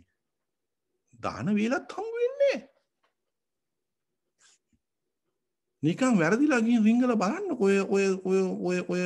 ඔය ලොකු පන්සල් වල තියෙන කන ප්‍රමාණය ඛණ්ඩ තියෙන ප්‍රමාණය තියෙනවා අවුරුදු 4-5කට ඛණ්ඩ පුළුවන් වෙන විදියට. තවත් පටවනවා එකට ගිහින්. ඇයි ලොකු කමනේ ලෝකෙට පේන්න. අර වෙයි ගියාම වීඩියෝ නෑ, යාළුවෝ නෑ. ඒ වෙයි ගියාම යාළුවෝ නෑනේ, කටුකයි. පහසුකම් නෑ. අන්න ඒව පහසුකම් අඩු පහසුකම් නැති ඉතාමත් අපහසුවෙන් හොයාගෙන ගිහින් අන්න එතන ආනිසංසය වැඩි. එතන ආනිසංසය වැඩි. එතන අය සිල්වත් වෙන්න පුළුවන් බොහෝ. මේ වගේ නගරයේ වගේ කරප්ට් වෙලා නැති වෙන්න පුළුවන්. බණ භාවනාවක් කරගෙන ඇත්තටම නිවෙන්න ඉන්න කට්ටිය. ඇත්තටම නිවෙන්න ඉන්න කට්ටිය. දැන් කොතනද වඩා මහා ආනිසංස? කොහෙද මහා ආනිසංස? අනිත්‍ය ඔක්කොම චාරිත්‍ර පැවැත්ම සඳහා දෙන දේවල්. පැවැත්ම සඳහා. ඒ වෙනුත් කීයෙන් කී දෙනෙක්ද ධර්ම දාණය දෙන්නේ? වැඩිපුර ධර්ම දාණය දෙන්නේ. ඒකත් අරගෙන ඔක්කොම එකතු කරගෙන බණ ටිකක්වත් කියලා දෙනවද? කියලා දෙන්නේ නැහැ. කියලා දෙන්නේ නැහැ. ඔබලට මේ වලට හොඳට පදම් වෙලා ඉන්නේ. මම ඒ ගැන දන්නවා. ඒක නිසා බුද්ධිමත් වෙන්න. ඔය නුවණ දියුණු නොවන තාක්කල් හිතෙන් බෑ ඔබලට ගැලවෙන්න. මේ යථාර්ථය දකින්න වෙනවා. මුලාව, පුහු, ශ්‍රද්ධාව වැඩක් නෑ. සතර ඵලයේ ඉන්න කිසිම ආර්යෙක් Tamanට වඳින්න ඕන කියලා බලාපොරොත්තුවක් නෑ. එහෙම නෑ. ඒගොල්ලොන් ප්‍රසිද්ධියක් වැඩක් නෑ. වැඩක් නෑ ඒගොල්ලොන්ට. ලෝකෙ දැනගත්තත් එකයි නැතත් එකයි, හොඳට සැලකුවත් එකයි නැතත් එකයි, ලෝක යථාර්ථය මිනිස්සු බනිනවා. මිනිස්සු හොඳට සලකනවා, හොඳට කතා කරනවා. ඒගොල්ලෝ දන්නවා. මේ වැඳලා කකුල් දෙක අල්ලලා වැඳලා ඉවරලා ප්‍රශ්න අහන්න ඕනේ නැහැ. කාර් එකට නගිනකොට ප්‍රශ්න අහනවා. එහෙම දෙයක් ඒගොල්ලෝ ළඟ නැහැ. මම ඒකයි කිව්වේ. ලෝකෙට දහම දෙන්න ඒගොල්ලෝ ළඟ එහෙම නැහැ. ඒගොල්ලෝ දන්නවා මේ සැකසෙනකොට මෙයා අහන්නේ කෑම එක බෙදනකොට. ඉන්න මහත්මිය මම මේක දාගන්න පම් දෙන්නක උත්තරයක්. අන්න පොසිටිව් ඇටිටියුඩ් එක පේනවා ඔබට. ඔබට පේනවා. පොසිටිව් එයා. එහෙම නැත්නම් කියන මහත්මිය මම යන්න ඉස්සෙල්ලා ඔකට උත්තරයක් දෙනවා. මහත්යා මම යන්න ඉස්සෙල්ලා උත්තරයක් දෙනවා. සිහිය හොඳට තියෙනවා යන්න ඉස්සෙල්ලා එනවා. කොහොර මහත්යා ප්‍රශ්නයක් ඇහුවානේ. අර මහත්යා මේ කළුයි උසයි. ඔබට ප්‍රායෝගිකව මේවා වෙලා ඇති. මහත්යා ප්‍රශ්නයක් ඇහුවානේ මම දානේ වන්දන වෙලාවේ. මම පොඩ්ඩක් කියලා දෙන්නම්කෝ. අන්න ලෝකෙට දහම බේදන්න යන කට්ටිය. ඔහොමයි ඉස්සර හිටියා. දැන් නැහැ. දැන් නැති තරම්. ඉස්සර හිටියා. ඒකයි අපි ඒගොල්ලොන්ට මහා නායක. එහෙම නම් දුන්නේ ඒකයි. වැඩි පල් හැල්ල කියන්නේ නැහැ ඒගොල්ලොන්ගේ. ඒගොල්ලොන්ගේ හිතේ තියෙන ධර්මය. එහෙමයි ඉස්සර හිටියා. දැන් දුර්වලයි ඒවා. දැන් නැති වෙලා. දැන් විනාශ වේගන යනවා. විනාශ වේගන යනවා. කනගාටුයි මේ වෙලාවත් මේක කියන්නේ ඔබලාව හරි මගට ගන්න. හරි මගට. ඒක නිසා යම් කිසි කෙනෙක්ගේ ස්වરૂපය දැක්ක පළියට වැරදින්න එපා. තමා ඊට වැඩිය ප්‍රඥාවන්ත සීල සමාධි ප්‍රඥාතින් උසස් වෙන්න පුළුවන්. කවුරුත් කිව්ව පළිය බුදුරජාණන් වහන්සේ වගේම තමයි දෙව්දත්. දෙව්දතුත් යම් කිසි දහමක් කිව්වා. කවුරුත් නෑ කියන්නේ. දෙව්දත්තත් මිනිස්සු හිටියා. අෂ්ට සමාපත්තිය තිබ්බා. දෙව්දත්තත්. දෙව්දත්ගේ ඒක නැති වුණේ බුදුන්ගේ ලේසෙල වීම නිසා. දෙව්දතුත් හොඳ ධර්මදේශකයෙක්. මිනිස්සු ඒවා දන්නේ නැහැ. මිනිස්සුන්ට ඒවා කියලා දෙන්නේ නැහනේ.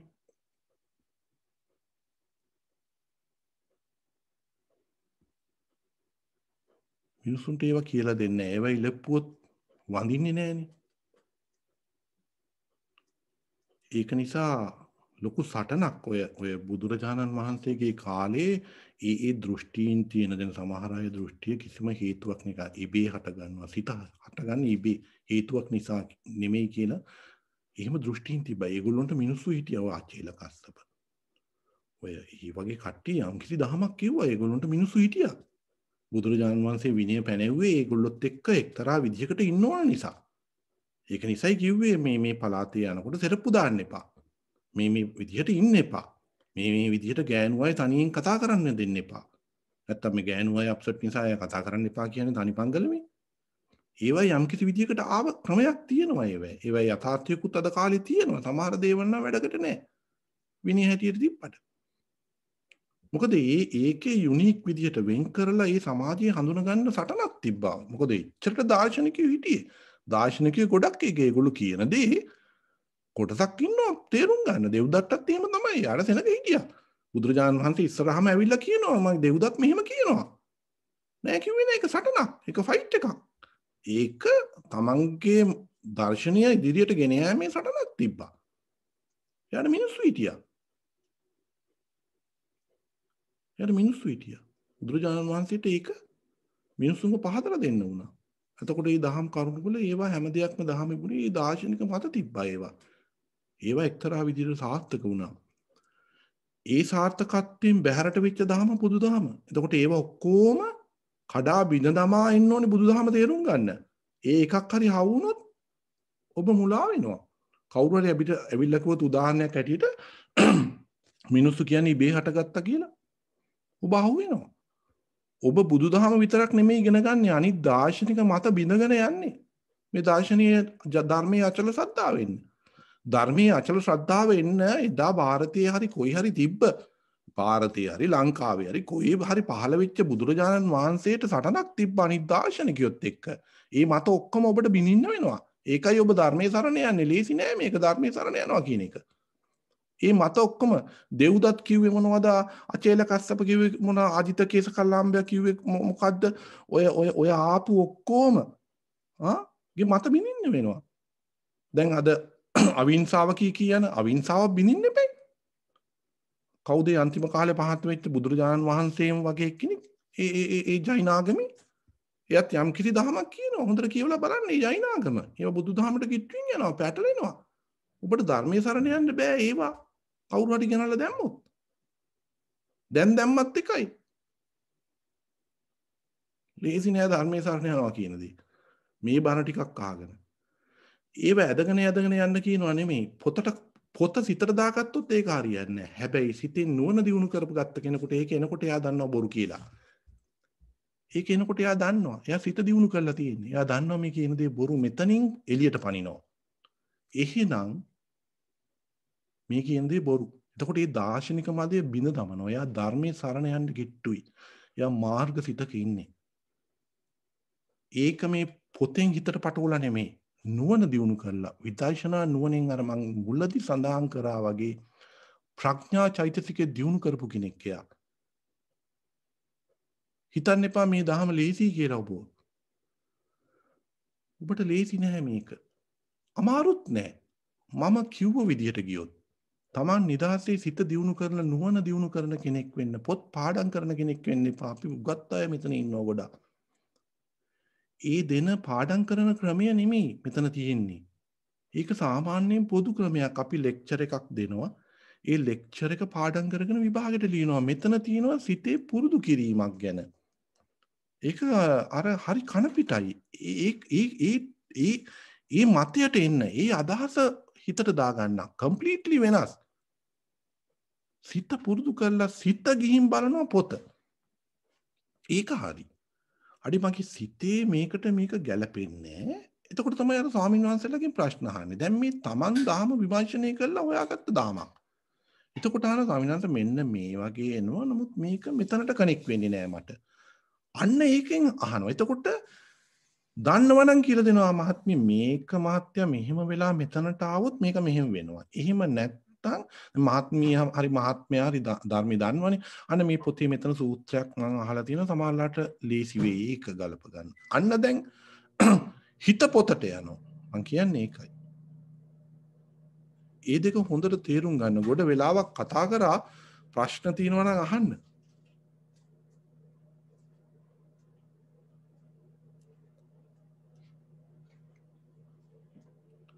ප්‍රශ්න නැද්ද? දැන් මේ කාලේ වැඩියට බණ කියනවට වැඩිය තියෙන්න ඕනේ අර මං කිව්ව මගට ගන්න එක. මගට දා ගන්න ඕනේ ඉස්සල්ලා වැරදි පැත්තෙන් ගලවලා. ඒක බණ නිකම්ම ඇහුවට වෙන්නේ නැහැ. අර දෘෂ්ටීන් වැඩිනේ. ඒ දෘෂ්ටි කාන්තාරයක් ඇතුලේ ගිලා බැහැගෙන ඉන්නේ. ඒකෙන් බණ ඇහුවට ගැලවෙන්නේ නැහැ. දෘෂ්ටි පුරවලා තියෙන්නේ අනේ අපිට ඒව එන්නේ නැහැ අපිට වැඩක් නැහැ නේ. ඊව මොකටද අපි මේ සමාජය තුල එකට මුසු වෙලා තියෙන්නේ. අපි Facebook බලනවා, අරව බලනවා, අපිට ඇහෙනවා, කියනවා, පාප මිත්‍රයෝ ඉන්නවා, වැරදි අදහස් දෙන කට්ටිය ඉන්නවා. අපි කොහොමද එතනින් ගැලවිලා මේ හරියට බුදුරජාණන් වහන්සේ කිව්ව දහම් වගේම යන්නේ? අද ඊට වැඩි අමාරුයිනේ. ඉස්සර වගේ නෙමෙයිනේ. බොහෝ අපහසුයි. ඒක නිසා මේක නුවණ දියුණු වෙන මගක්.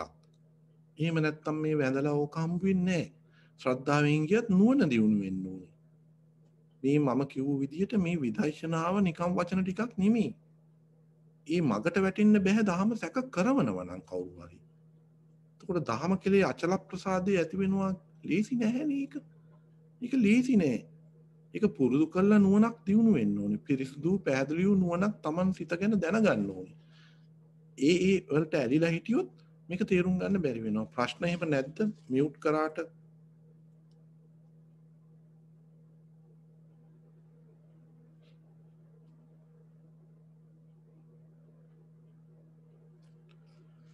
කතා කරන දේවල් ඇහෙනවද නැත්නම් කට්ටියටම නිින්ද ගියාද?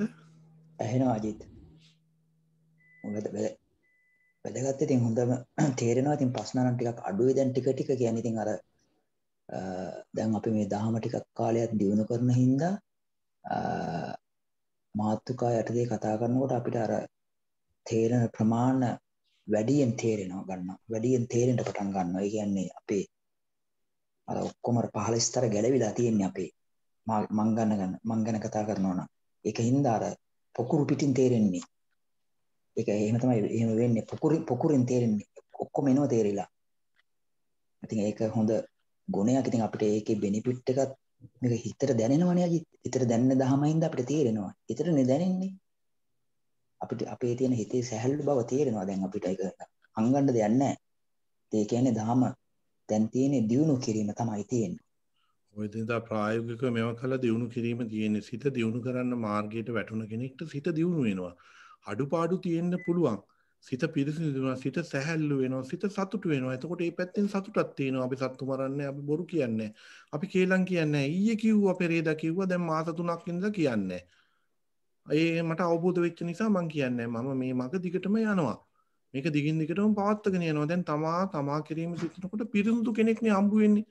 තමාට හම්බ වෙනවා තමා පිරිසුදු කෙනෙක්. ඊට වැඩි දෙයක් සතුටක් ලෝකෙ කොයිද? ඊට වැඩි වෙනස් සතුටක් තියෙන්නේ. මම කියන්නේ తాවකාලිකව වෙනස් වූ සතුටක් හම්බ වෙන්නේ. ඒක ස්ථිර වූ සතුටක් එනවා. ඊට වැඩි සතුටක් එනවා. ඒක කොච්චර සතුටක්ද කියලා තව කෙනෙකුට පැහැදිලි කරන්න බෑ. එහෙම සතුටක් තියෙන කෙනෙක් තමයි කිසි දිනක නිරේ උපදින්නේ නැහැ. එයා සතර පාය උපදින්නේ නැහැ. එයා මේ වෙලාවේ බෝම්බයක් පිපුරුවා සතර පාය උපදින්නේ නැහැ. උපදින්නේ නැහැ ඒක. ඒ සිත සදාකාලික වූ සතුටක් ඇවිල්ලා තියෙනවා එයාට. ඒක කියලා නිම කරන්න බෑ. ඒකට යන මගක් සිත පිරිසු කරමින් යන මගක්. මේකයි ආරෂ්ඨාංගික මාර්ගය කියන්නේ. ඒකයි මාර්ගය කියන්නේ. ඒක කරන්න පුරුදු කරන්න තමන්ගේ සිතට සැහැල්ලුව දැනෙනවා හරියට කරාම. පුරුදු කරනවා. සතුට ඉන්නේ පුරුදු කළා. තමන්ටමයි දැනෙන්නේ. තව කෙනෙකුට කියනවා මම මෙච්චර ආරෂ්ඨාංගික මාර්ගය කරා. මම දැන් සතුටින් ඉන්නේ. වැඩක් නෑ. යාට දැනගත්තත් එකයි නැතත් එකයි. තමන් පුරුදු කරලපු දෙයක්. තමන්ට දැනෙන දෙයක්. බුදු දහම කියන්නේ. තව ප්‍රශ්න තියෙනවද? මුකුත් ප්‍රශ්න අඩුයි වගේ බොහෝ කට්ටියට.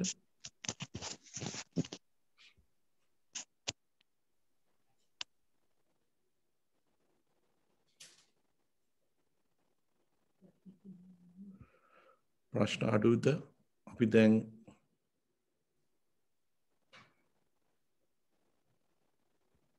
මම හිතන්නේ ප්‍රශ්න බොහෝ කට්ටියට නෑ වගේ. දැන් පැය දෙකක් විතර කතා කරා අපි. එනේ ඉරිදා දහම් සාකච්ඡාව තියෙනවා. මම හිතන්නේ ලංකා වෙලාවෙන් 9ට සම්බන්ධ වෙන යම් ප්‍රශ්න තියෙනවා නම් අහන්න. සමහර වෙලාවට වැදගත් ප්‍රශ්න ලියාගෙන ඇවිල්ලා හරි මතක් තියෙනවා නම් හරි අහන්න. අපි එහෙනම් දහම් සාකච්ඡාව නවත්තමු. සෑම සියලු දෙනාටම තෙරුවන් සරණයි. තෙරුවන් සරණයි.